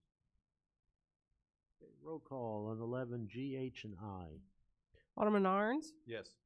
Cooper? Yes. Butler? Yes. Wands? Yes. Bouchard? Yes. Hightower? Yes. O'Kane? Yes. Poor? Yes. Streebing? Yes. Pickering? Teague? Yes. Ludwig? Yes. Jones? Yes. 12 yes. 12 yes, thank you. Well, that worked pretty good on 3. How about we take 11J and K together? They're both professional service agreements. J is a resolution approving a professional service agreement for the bridge roadway design engineering services. K is a resolution approving a professional services agreement for planning services for the grade crossing and rail consolidation study. No objection. I'd like to take 11J and K together. Move to dispense reading and ask for your approval. Need a second. Second. Any questions? Alderman Arns.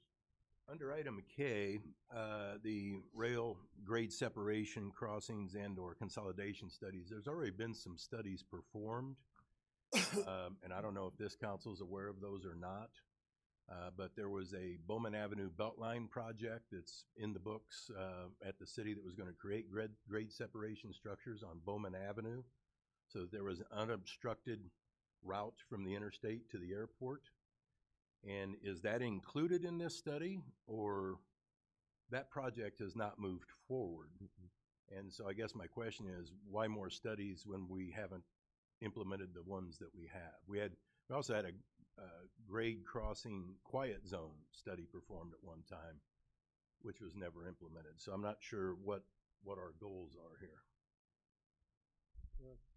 Yeah, this was by DATS. DATS was engaged Lockmuller Group to identify grant opportunities and prepare grant applications, and one of them was to look at grade crossing and rail consolidation study. And so we moved forward to get a grant, as you read in the resolution, a statewide planning and research program grant, $400,000 to do the study. And this basically is looking at this area that you're describing, Alderman, setting sensors to look at the trains and pedestrians and cars and the amount of time it takes to cross all those. So it's just another study to look at and see what can be done with respect to, like you said, grade separation or roadway redirection, or taking the north of Fork Southern and CSX and combining those in some capacity. And Alderman, this is also a deferment program. So basically, what they're looking at more than anything else is signage. So let's say that there is going to be a train coming across Bowman Avenue south of Voorhees. It might 2 miles down the road warn people, hey, there's a train that's going to last 5 minutes. You need to take another route. Or they can sign up for the app and stuff. And basically, if you do this study and the results, you are then eligible to apply for actual funding to implement some of these things if you complete this study. Did I understand that correctly? Yes, that's correct, Mayor. So essentially, like, doing this study with the grant money allows us to have access to grant money that would actually allow us to do the work. Understood. But my point is we already have a study that has done that very same thing. and could have been taken advantage of by either ARPA funding or other grant projects for infrastructure, but it's been placed on the back burner or killed. That's unclear. I just feel that the council, if they're not aware of that, should be provided that study so that they're aware of what's been done in the past. I appreciate your commentary. However, it's not quite accurate because this is different. What you're talking about in grade separation is building something, you know, a 10, 20, $30 million project like we built at the Mayor's study was done before the phase one. Right. So what I'm See the things you're talking about, not the signage. I'll grant it, not the signage, but alternative routing, consolidation, that was looked at in the original conceptual study, I believe, of the Bowman Avenue Beltline project. Well, it's been some, either way. It's been some years. That's my position. It's been some years. Thank you for that. It's been some years, so I may not remember correctly. But if it was, the only thing that was presented to us was we're going to build, where we took out the Fairchild Street subway, we're going to build a whole bunch of overpasses on Bowman Avenue and other places that I don't. If there were other options, I don't recall that being presented to us. I'm not saying that it's not there. You were probably right, Alderman. I just don't. We did not review that information. Alderman D.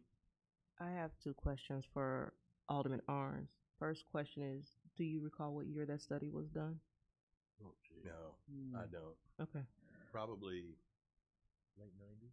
No, it No, would it was- it was when I was an alderman. I would guess after 2010, maybe in the We can provide that to you all. The only thing I can remember, there was a Tiger grant involved in it. Well, we were chasing Tiger money. And That we was part of it. We didn't get the Tiger grant, I know that. And then I guess this actual question is not for you, but eventually, if we're provided that study that was done previously, we could compare that study with the outcome of this study to see where they're the same and where they might differ. And maybe because obviously this is a grant for a study, not a grant for implementation. And the grant for the study puts us in place to implement some things. We could conceivably take from both studies and implement the best of all worlds. So I would say if we can dig up that old study, that would be advantageous for whenever we actually apply for the implementation grants. Director Rui or our engineer Childers will be sure to get that out to y'all tomorrow. I think it might have been 2009, 2000. Yeah. I was an alderman. I can tell you that I still had all dark hair at that point, but I know. So it was a while ago. Okay, other questions on J or K? Okay, roll call, please. Alderman Cooper, Yes. Butler, Yes. Wands, Yes. Bouchard, Yes. Hightower, Yes. O'Kane, Yes. Hoare, Yes. Streebing, Yes. Pickering, Teague, Yes. Ludwig, Yes. Jones, Yes. Arns, Yes. 12 yes. 12 yes, thank you. The next two items did not go through committee. No. They have been talked about. L&M both deal with the motor fuel tax funds.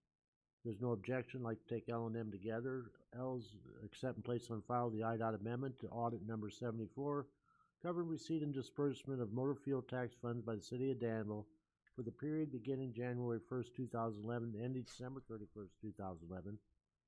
And M is accept and place on file the IDOT compliance review number 76 for receipt and disbursement of motor fuel tax funds by the city of Danville for the period beginning January 1st, 2012 and ending December 31st, 2022. With no objection, move to dispense reading. Ask for your approval and need a second. Second. Okay. Questions, Mayor? I just want to give honor to whom it's due. Our staff has worked so incredibly hard to close out all these programs for this period so that we can get our MFT funding fully reopened. Marla Sutton, one of our engineering techs, just dug and dug in archives. Our former comptroller, Ashlyn Massey, our current comptroller, Alyssa Sweeten and her team, all of our engineering staff, all of Public Works. I mean, they had to dig up stuff from when I was in high school to get some of these things cleared out and closed out properly.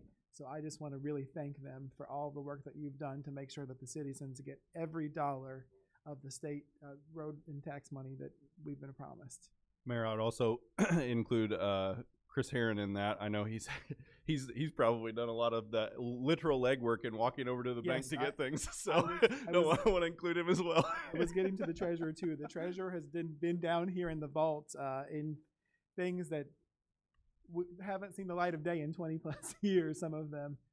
So we just appreciate the treasurer and his team and everyone who worked so hard to get this all correct. And we also thank IDOT for being a good partner, because the truth is, a lot of times they could have told us to poo-poo off and we just lose our money, right? But because they were willing to work with us, we're going to get a substantial amount of money back for our people and for our roads, and that's huge for our community. We're not talking about $100,000. We're talking about several $1 million.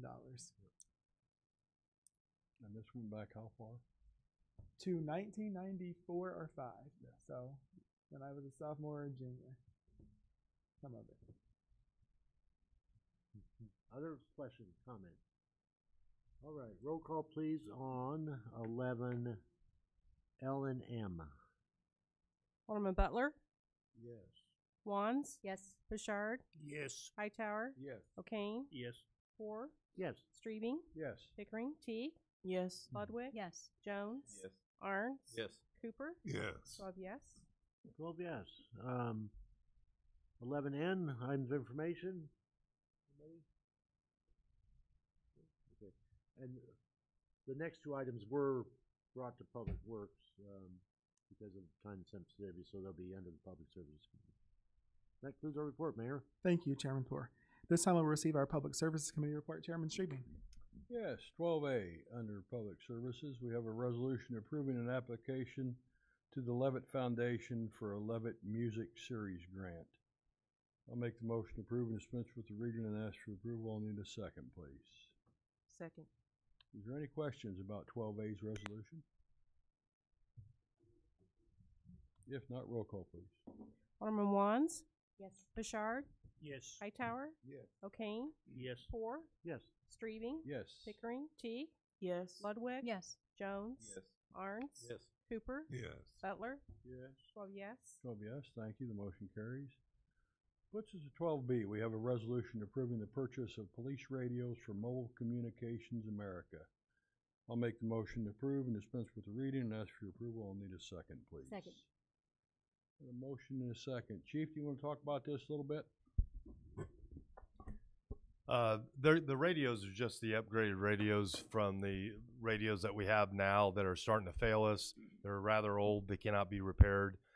We went through the different processes, and the company came down, I believe, just under $20,000, and I think the total was what, $111,000, and it's just something that's due. And we encumbered that money, if you remember. I believe it was 2545 or something like that on that ordinance to encumber it from last fiscal year, and then we brought it over after all the T&Es going through, I believe, 2 or 3 different models of radio, considering the communication that we need to keep with all the other villages as well as sheriff's office. It came down to this one, and it's it's the best purchase that we've come up with. Any questions for the chief? Roll call, please. Alderman Bouchard? Yes. Hightower? Yes. O'Kane? Yes. Poor? Yes. Streebing? Yes. Pickering? Teague? Yes. Ludwig? Yes. Jones? Yes. Arns? Yes. Cooper? Yes. Butler? Yes. Wands? Yes. 12 yes. 12 yes, thank you, the motion carries. Puts us to item 12C, items of information, and C1, Danville Police Department's 2024 annual report. Chief, it's all yours.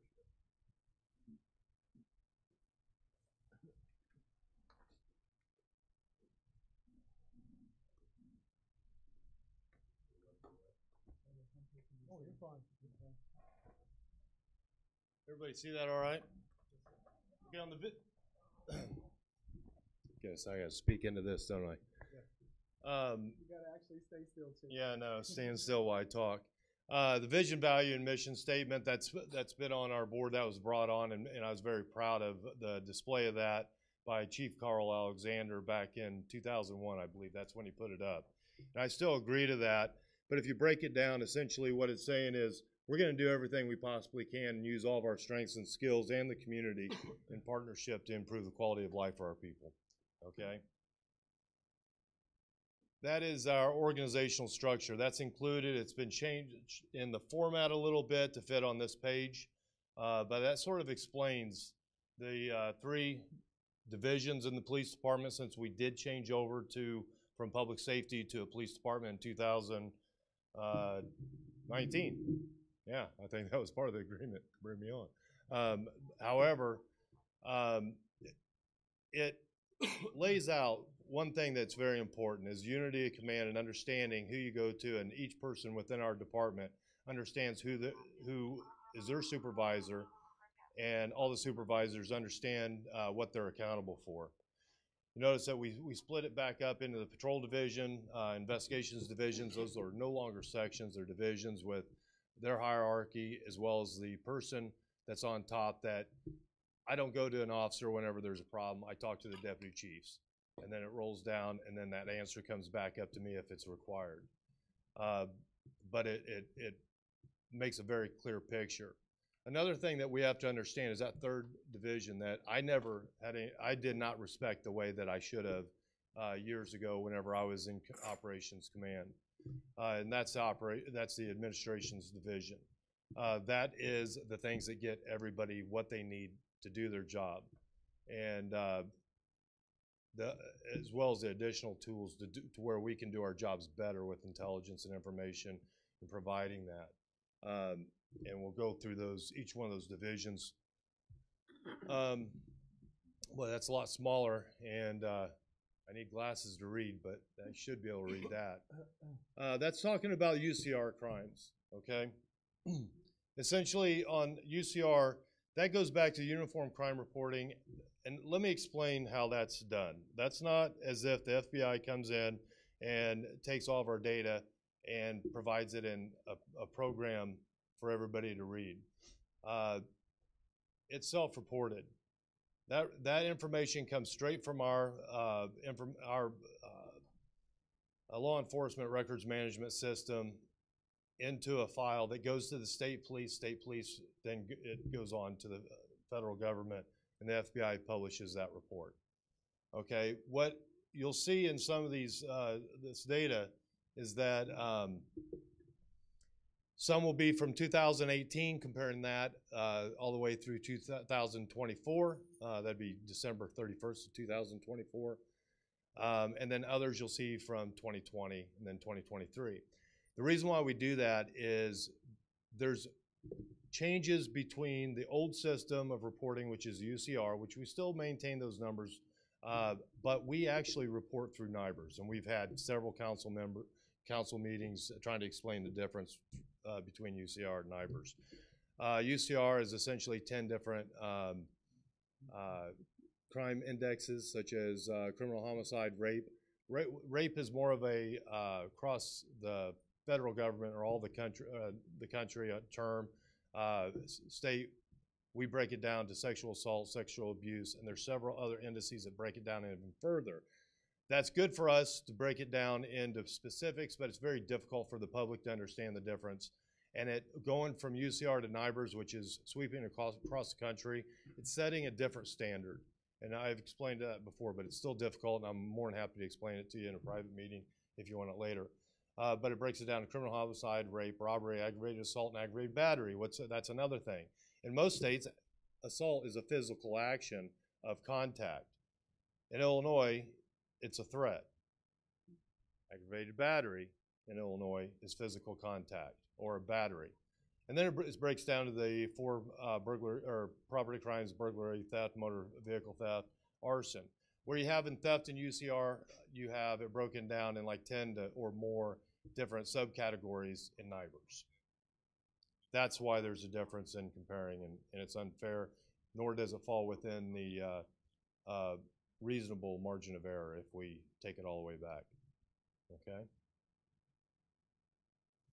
When you're looking at the UCR categories from 2018 to 2024, and this is within the reasonable margin of error, which I believe is less than 2-some%, we've seen, Mayor, correct me if I'm wrong, over 58% decrease in criminal homicide, sexual assault or rape, combining all of them together. We're at a 22% decrease from 2018. Robbery, 61.2%. What we consider aggravated battery, but we did list that aggravated assault because it is UCR based data. Went from 391 to 143, which is a 63.4% decrease. Burglaries down 19.8%. All thefts are up, and they're up even probably a little bit more after where we're at from 2024. Keep in mind, in 2024 September, there was changes in pretrial release, and there's some data that I can show you where a lot of this incidents share the same same variable, which is the suspect. Motor vehicle theft, that's up, but also keep in mind on motor vehicle theft, when we think the traditional motor vehicle thefts, you outside, your car's gone. However, with public nuisance tows and stuff like that, many vehicles that are loaned out are often reported stolen after they're not returned. So call it for what it is. I'm not trying to put a positive spin, but we still have an increase on that. Arsons, we're down in 2024 compared to where they were in 2018. In years between, we'd have a rash and increases and stuff like that. So it wasn't consistently down. Okay, it goes back and forth. And Chief Marcotte, I'm sure, would probably be shaking his head yes on that. Quality of life categories. Why did we pick these categories? When I became chief in 2019, I had a lot of meetings with the community, and I got to know what was really bothering them. What are the things that we need to work on most? Okay, so we chose these 13, I believe there are. We again have seen an increase in theft over 13.1%, but residential burglary down, other burglaries down slightly, criminal damage down, battery down, and then I can't read that. That is all batteries and aggravated batteries and something else, but that is up. I'll have to look at that better. I don't want to waste your time on it. Yeah, please. Now I need my glasses. The incidents in public way. Yeah. Okay, and here's one of the things that we did with that. And I was looking at that, and I'm like, well, why did we see a decrease under UCR and then an increase using NIBRs? What we've done, what we've done is we made it very clear that what's bothering people, aggravated batteries in a public way. So that if you batter somebody in public where other people can see it and it affects their quality of life, we're not just charging them with battery anymore. We're charging them with aggravated battery, okay? Because the public doesn't want to see it anymore. They're sick and tired of it. I've talked to them in private meetings, in group meetings, just out walking around talking with individuals. They don't want it anymore. They made it very clear to me, and that's our approach. I'm hoping if I was to give you another 2 or 3 of these reports, in 2 to 3 years, we'd see that decrease as well. We'll see. Something that was the most important, very clearly, was our gun violence in 2018. Shootings with victims went from 40 to 21. Shots fired, 306 to 78. Robbery, 34 to 26. And on those, that's a 74% decrease in shots fired and a 47.5% decrease in shootings with victims. Armed robberies are down. Domestic batteries are up. They're slightly up. A lot of this had to do, and this isn't a positive spin because honestly, I think those numbers are deflated. Domestic battery and sexual assaults are the 2 most underreported crimes. We have worked with the community and different service groups to try to get people to understand that it's okay to report it and have some confidence in the system that we're going to protect you. We're working on that very hard, and I expected those numbers to go up, but ultimately I want to see those numbers go down as well. And I think they have, because I believe we are seeing a decrease this year, but nothing that I'm going to tap dance around and enjoy. We got to get it lower. Sexual assaults slightly down, and homicides down 37.5%. On something like this, since I spit out a lot of information, I'll just pause. Anybody have any particular specific questions on that?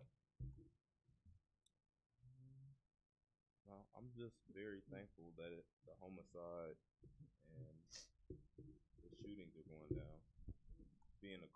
Being a victim of gun violence, that's a very, very positive thing to see. Thank you. And again, and I've said it in several of our reports, one's too many. I'm sorry. Go ahead. My one question is, on page, well, you might not be looking at page numbers. I got it. There's the UCR categories compare 2018 to 2024. Then the quality of life categories compare 2020 to 2024. Is that because of NIBRS versus UCR? NIBRS started, all these quality of life categories are NIBRS, and we did not have a full year of NIBRS until 2020. Okay, that's what I thought. Thank you. Yes. Okay. So we'd be on page 9 9. fly off? Yes, page 9.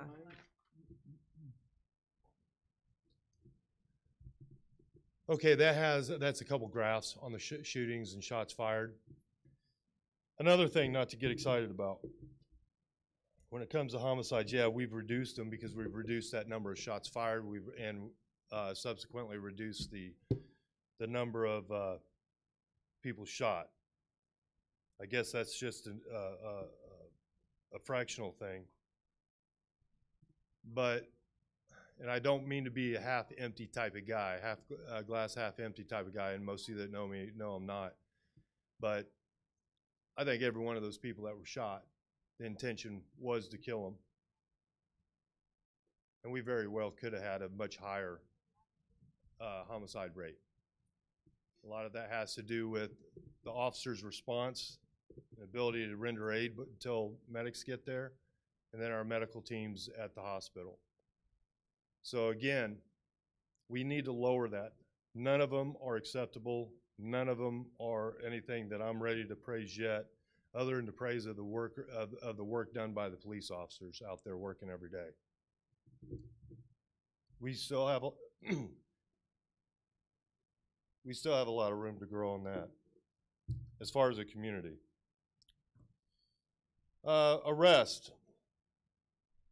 2022, 2,458, and then we're at about 2,247. So we haven't made many different changes there. However, keep in mind that we've arrested many of the individuals multiple times. 750 individuals were arrested multiple times, as many as repeat offenders were arrested again while awaiting court. Okay, so that doesn't give us, we've got 2,247 people out there committing arrestable crimes. Okay, cut that number probably in half, if not more, much more.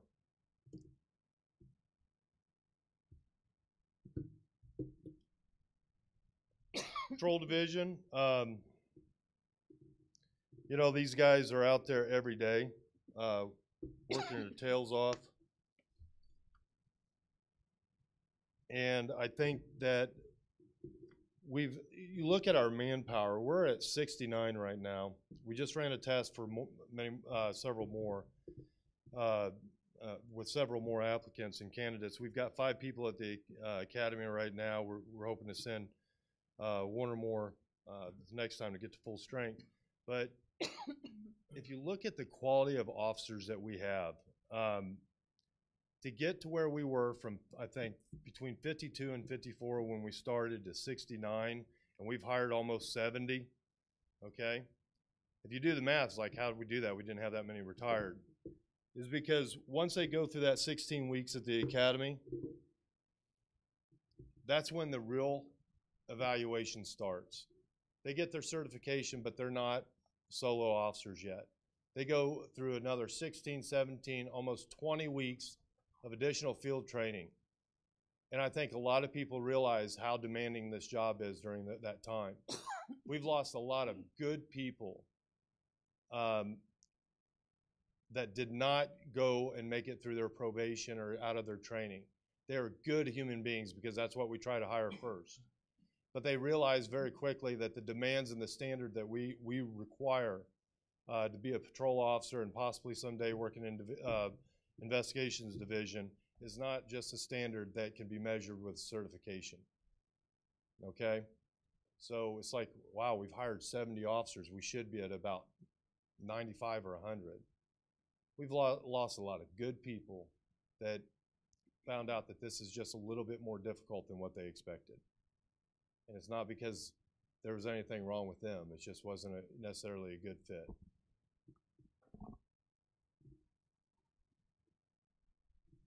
Calls for service. We have around 36 officers in patrol division. Divide 38,343 by 36. That's the amount of times they go to different calls to try to assist people or self-initiated field activity, things that they called out on their own. If my math's right, that's over 1,000 a year per person, per officer on patrol. I thought that was pretty impressive.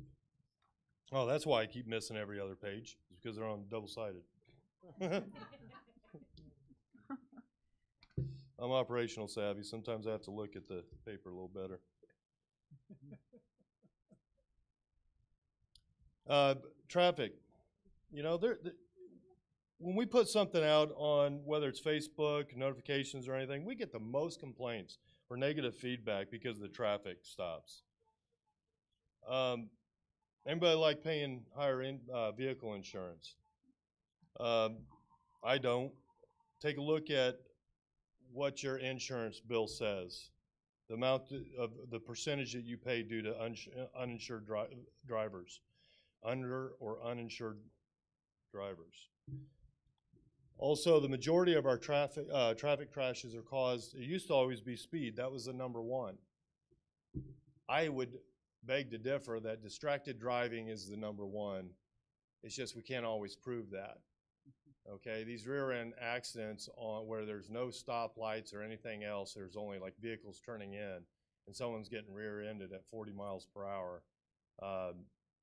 It's not speed, and I don't think anybody overlooks anything that much.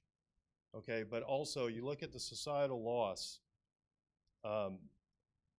Last figures I saw is over $1 million in societal economic loss per fatal traffic crash. I believe that we ran our statistics and used numbers from 2020, and Danville has about a $9 to $11 million economic societal loss from traffic crashes within our jurisdiction. That impacts a lot of things. One, it hurts people. Two, it damages property. Three, it affects everybody that gets insurance.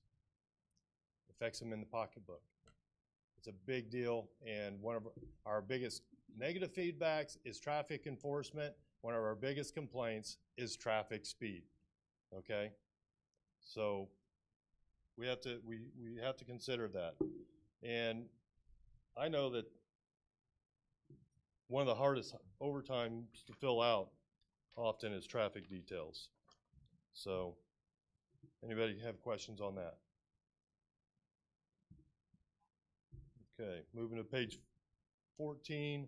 These are some of the things that we've done as far as traffic. These radar speed signs. These signs, what they are, that's part of the information.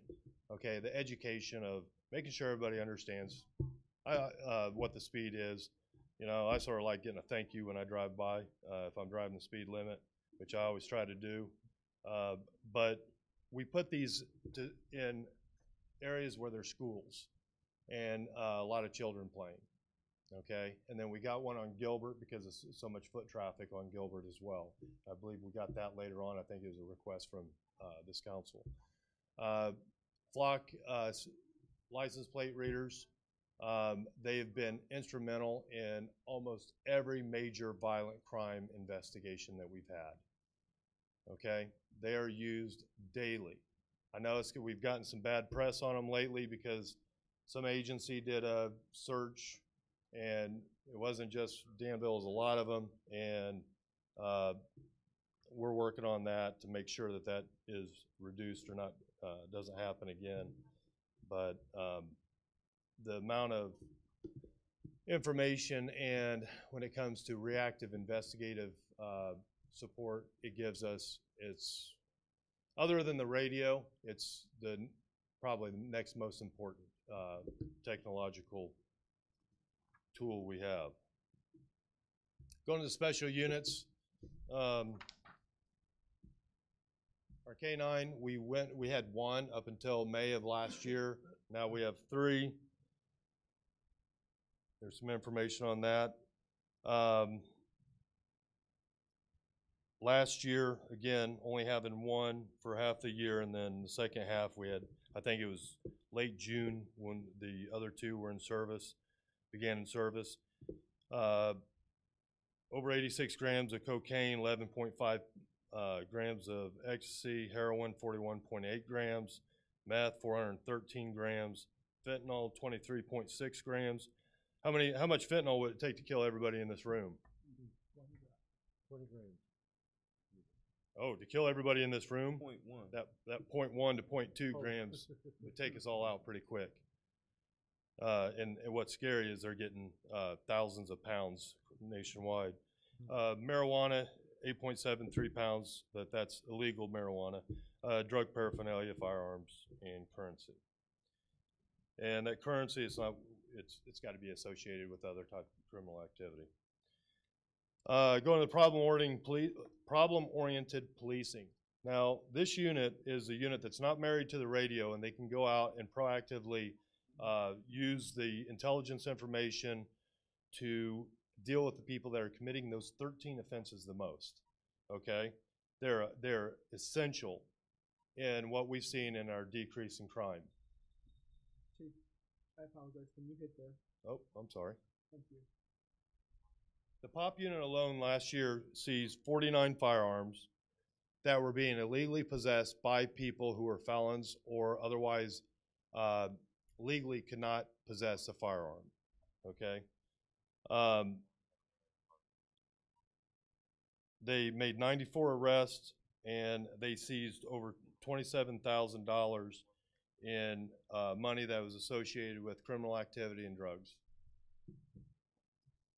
Right now that unit is understaffed. They will be fully staffed once we have everybody trained. The community housing unit, another essential unit, working with the areas where the most people live in small areas. A lot of the housing developments and locations such as that. Can you hit the slide for us? This is difficult. This is a lot more difficult. I won't give anybody a hard time when they're doing theirs.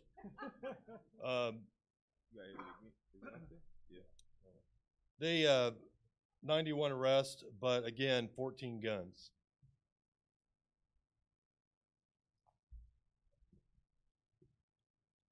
Go to our special response unit. These guys are, man, they're lifesavers whenever we have a serious situation. They're not in the business of seizing or anything. They're in the business of going in and making a scene safe so other officers can go in, and as well as providing safety to the people in the community. And you know, and I was part of the unit for 20 years. I was a commander since 2000, from 2005 to 2019 in the unit. And these guys, what they risk at times, and the level of expertise and professionalism that they exhibit in very high stress and dangerous situations is something to be commended. And there's some information on that if you want to go over it later. Our Criminal Investigations Division, that's led by Deputy Chief Terry McCord. They had 1,497 cases assigned to their detectives last year. That's an average of 213 cases per person, or per detective. Out of those 1,497, 1,343 cases were closed with a majority of them going through prosecution, and some closed just due to the lack of evidence or mitigated. There's still 141 that were opened at the time of this report put together from 2024, and then there are still 13 that was referred to the State's Attorney's Office for additional charges. But that's not the total referred, that's just what was remaining without additional status.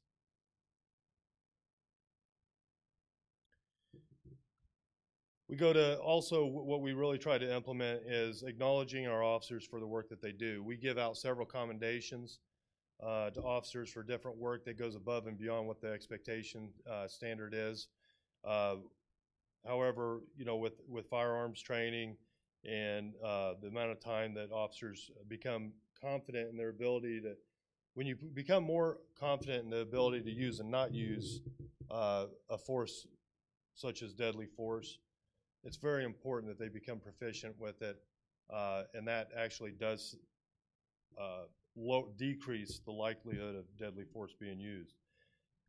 However, John Stonewall was our Top Gun recipient last year, and Ryan Burge owned it the 2 years before.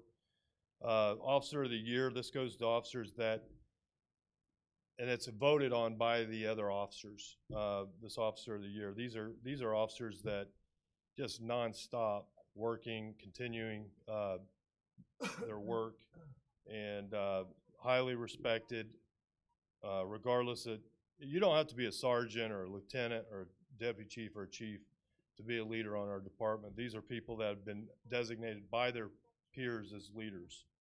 And we're very proud of, you know, Seth Talbot, Don Hartshorn, and Scott Crawley, who won it last year. As far as the community, all this stuff comes back with the community. When we start looking at what we did as far as, man, it wasn't just one thing that we did that lowered the crime rate or improved the quality of life for some people. It has to do with the relationships that we built with the community. Not all the relationships are good. Most got better, some, you know, didn't go so well. But we continue to try to improve on that. What I realized was the importance and the connection that people had with our youth training facility. And I didn't realize how much it meant to me until I started thinking about it. I went to it in 1978 as a kid. But since 1970, you know, Friendly Town's been open. I've got some archived information I just found. I can't believe every year there's over 2,000 to 3,000 kids that went through it from every neighborhood school in Danville. There was a week that every school sent their children to Friendly Town. And I didn't realize that. I was, 1978, I was 3rd or 4th grade, and, you know, I didn't know anything other than the fact that I went. And then we also saw it as the years went by and the funding and attention, it went down. And I think we served like 80-some kids in 2023. Once we got it built and opened it back up in 24, June of 24, we had 352 kids that went through the class, the week-long classes, and overall we had over an additional 1,400 kids go through it, and that's a conservative estimation. We had over 1,200 people who went through there on Halloween with kids and parents. And what was neat about that, and I've said it before, but I'll say it in full council, is that we had people from the north side, south side, east side, west side, rich people, poor people, white people, brown people, black people. We had everybody representing the city there. And you know what? People just didn't go through there, get the treats, and leave. The event was supposed to be from like 5:30 to 7. I didn't get out of there until about 9:30 at night. And I didn't complain a bit. It was just a good time. we've had several events after that, mini marathon, health day. I reached out to Jaleel. I want to get or Alderman Jones. I want to make sure that the kids in that area, which are often there on the days that I'm there, after I get off work and go out there and do a little bit of extra work. I don't know how many kids go over there and just play with stuff or help me work out there. Don't tell HR insurance, but it's been a good thing. And then we go into the community training center. Another thing, we trained over 400 officers there. We only have, like I said, 69 officers at the police department. We train everybody in Vermilion County. They are invited to all of our mandatory and non-mandatory classes through the state. We have, I think, 10 to 12 approved instructors through Illinois Training Board. We have our own approved curriculum for training that's all mandated. And whenever there was a lot of unfunded mandated training, we don't have to worry about that. We're trained well above the standard, and our officers are very well trained. And if you haven't been out to the training center, please get a hold of me. I'll take you out there with a couple of the instructors. We'll show you what we can do. Virtual reality system, that's second to none. Multiple officers can use it at the same time, run through scenarios, and it's a force option type training.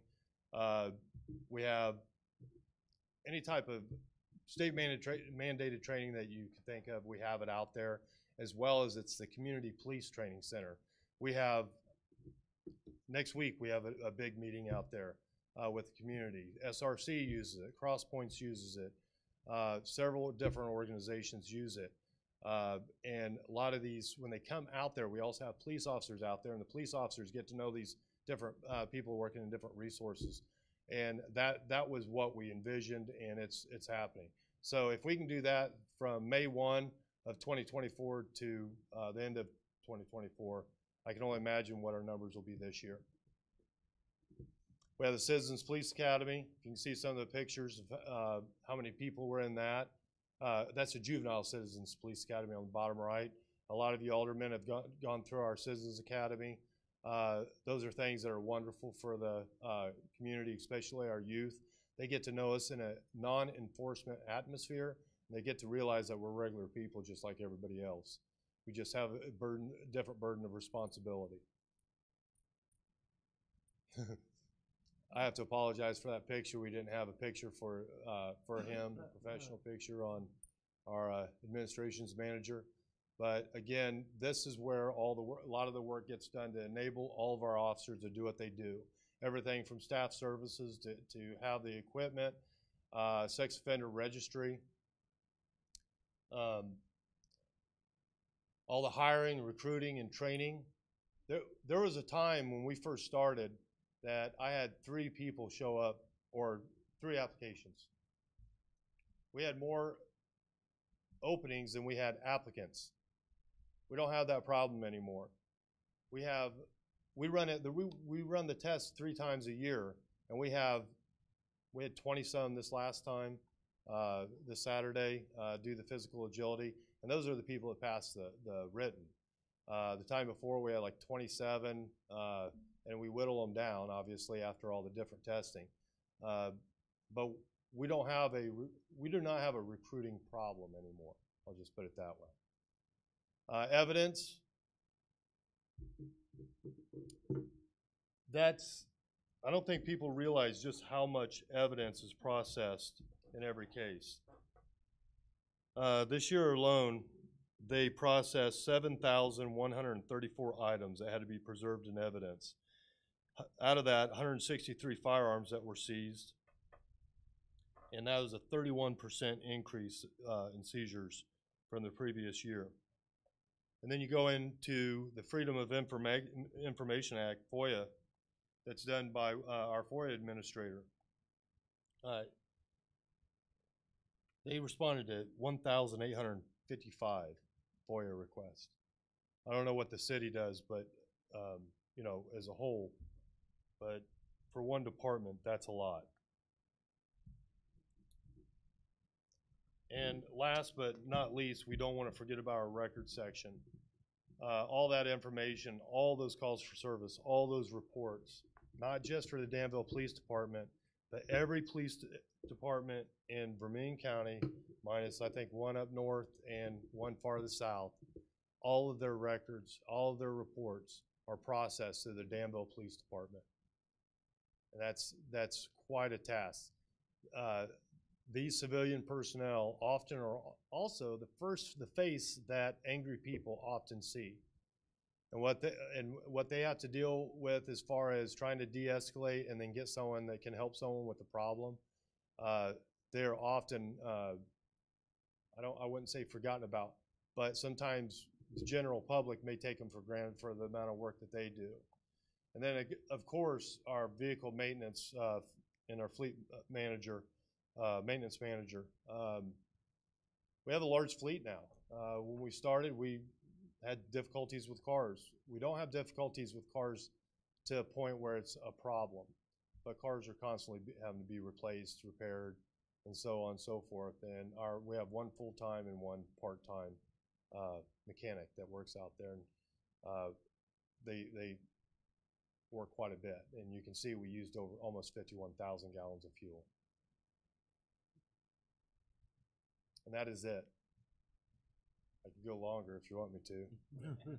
But does anybody have any questions? If there's something here that doesn't make sense and you think it's really gonna need some discussion, feel free to contact me anytime. We'll set up a time where we can both meet and I can go over it and be more specific.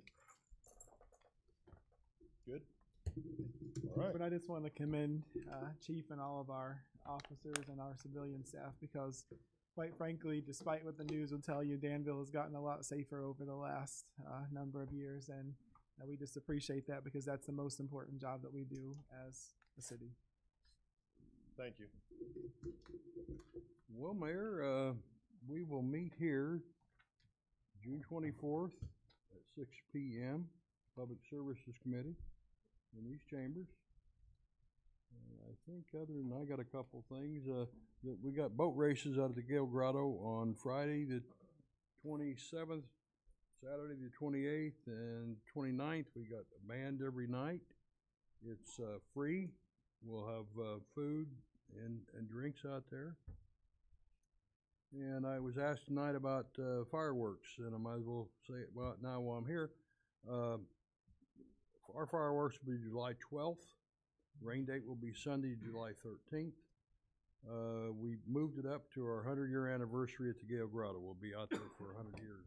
So we're having extra fireworks and like a birthday party for us out there. So that concludes my report, Mayor. Thank you, Chairman Streebing. Just briefly, because I know I want to give a shout out while they're still awake. I want to congratulate my parents on their 47th anniversary today. I'm glad that they stuck it out.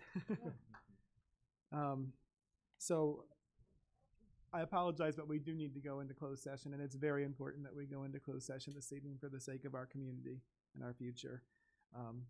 At this time, I would entertain a motion to go into closed session under Section 2C5 of the Open Meetings Act to discuss the purchase, acquisition of real property, and in Section 2C6 of the Open Meetings Act to discuss the setting of a price for sale or lease of real property. Is there a motion to do so? So moved. Second. It's been moved and seconded. Is there any discussion or debate? Roll call, please. Alderman Hightower. O'Kane. Yes. Orr. Yes. Streebing. Yes. Pickering. Teague. Ludwig. Yes.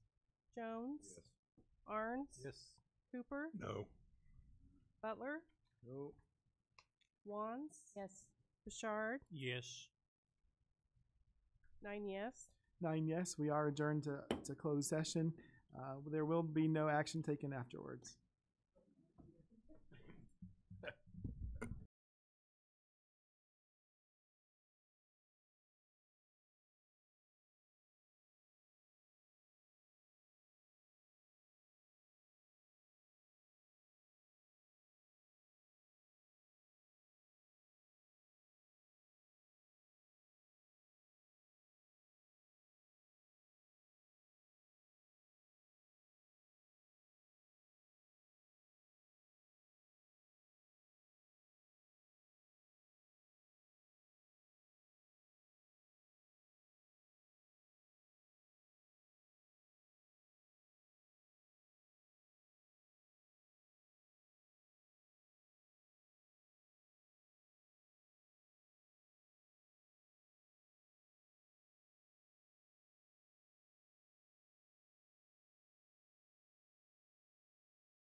Oh, I'm sorry, hold on just Okay. a moment, I apologize. I'm not doing it. Not doing it again. I'm done. At this time, I would entertain, I would entertain a motion to return to open session. So moved. Second. All those in favor, please signify by saying aye. Aye. I do have one very important item of information for the good of the cause.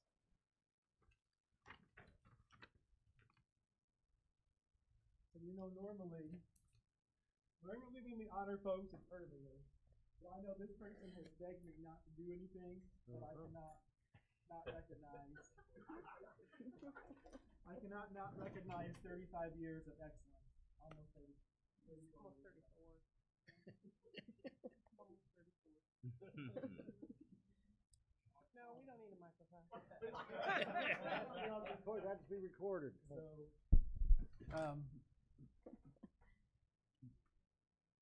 I'll never forget when I first came as an alderman. Lisa Monson was always someone that we could count on. To be honest, to be fair, to be hardworking.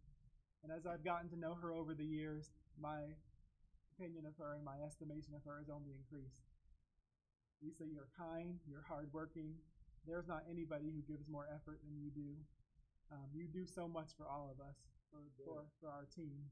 You do so much for our citizens and for our businesses here. And I could never thank you enough for everything that you've done and the ways that you've helped me and all of us. And we very much appreciate you. So, I have a small token of our appreciation.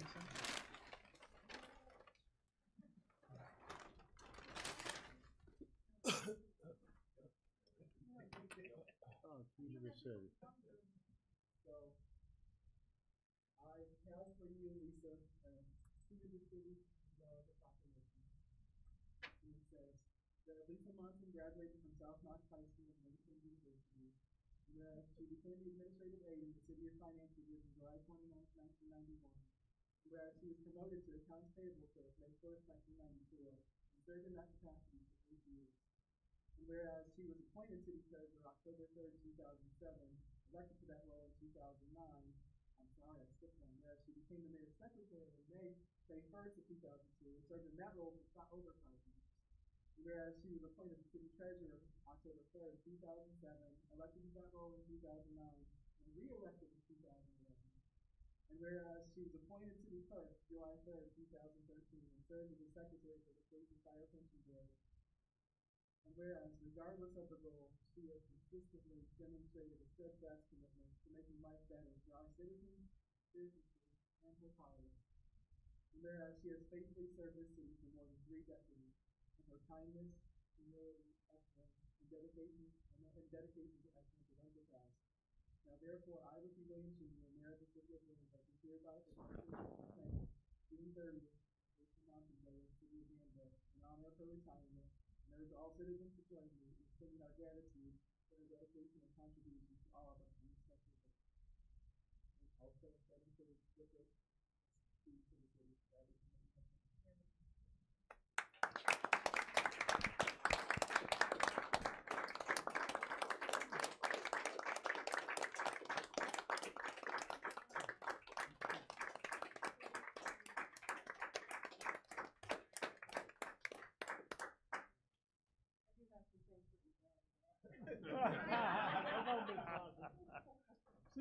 She knew I wasn't gonna, I couldn't not honor her. Give honor to whom honor is due. She's one of the most deserving people I know.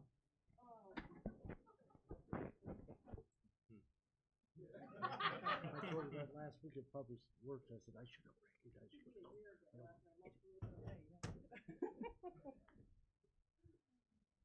No, everybody's ready to get out of here. No, we're not. No. So I think part of this was from my letter when I decided to retire. I will miss the camaraderie and the challenges in the workplace, but I look forward to spending more time with my loved ones pursuing personal interests that have been put on hold. Throughout my time with the City of Danville, I've had the privilege of working with dedicated colleagues. I've had the pleasure of working in 5 different job positions in my almost 34 years with the city. The memories and experiences I gained during my time with the City of Danville will be cherished forever. I have thoroughly enjoyed working with 3 mayors who have all encouraged and supported me during my career with the city. I wouldn't have had the opportunity to serve the city without the person who hired me in 1991, Ron Neufeld, City Comptroller. Everybody remember Ron Neufeld? Oh, yeah. Then in 1994, he gave me another opportunity to stay with the city. When my second child was born, I turned in my resignation to him. He told me he wasn't going to accept it until I got back to him after thinking about it for a couple of days. Well, we all know what my answer was, and here I am 31 years later. Excuse me. I have confidence in the City Council and the leadership team's abilities to thrive in the future.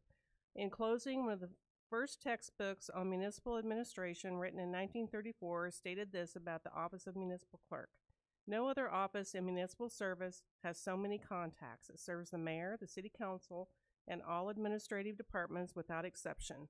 All of them call upon it almost daily for some service or information. Its work is not spectacular, but it demands versatility, alertness, accuracy, and no end to patience. The public does not realize how many loose ends of city administration this office pulls together. Today, that can still be said. Thank you very much. I appreciate it.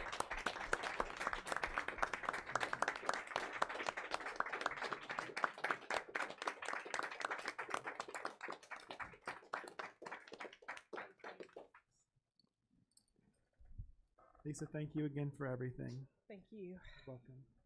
Having satisfied the agenda, I would entertain a motion to adjourn. So moved. Y'all want to go home? Is there a second? Second. All those in favor signify by saying aye. We are adjourned. Have a good night, everyone. Do we start Lisa stories now? Yeah.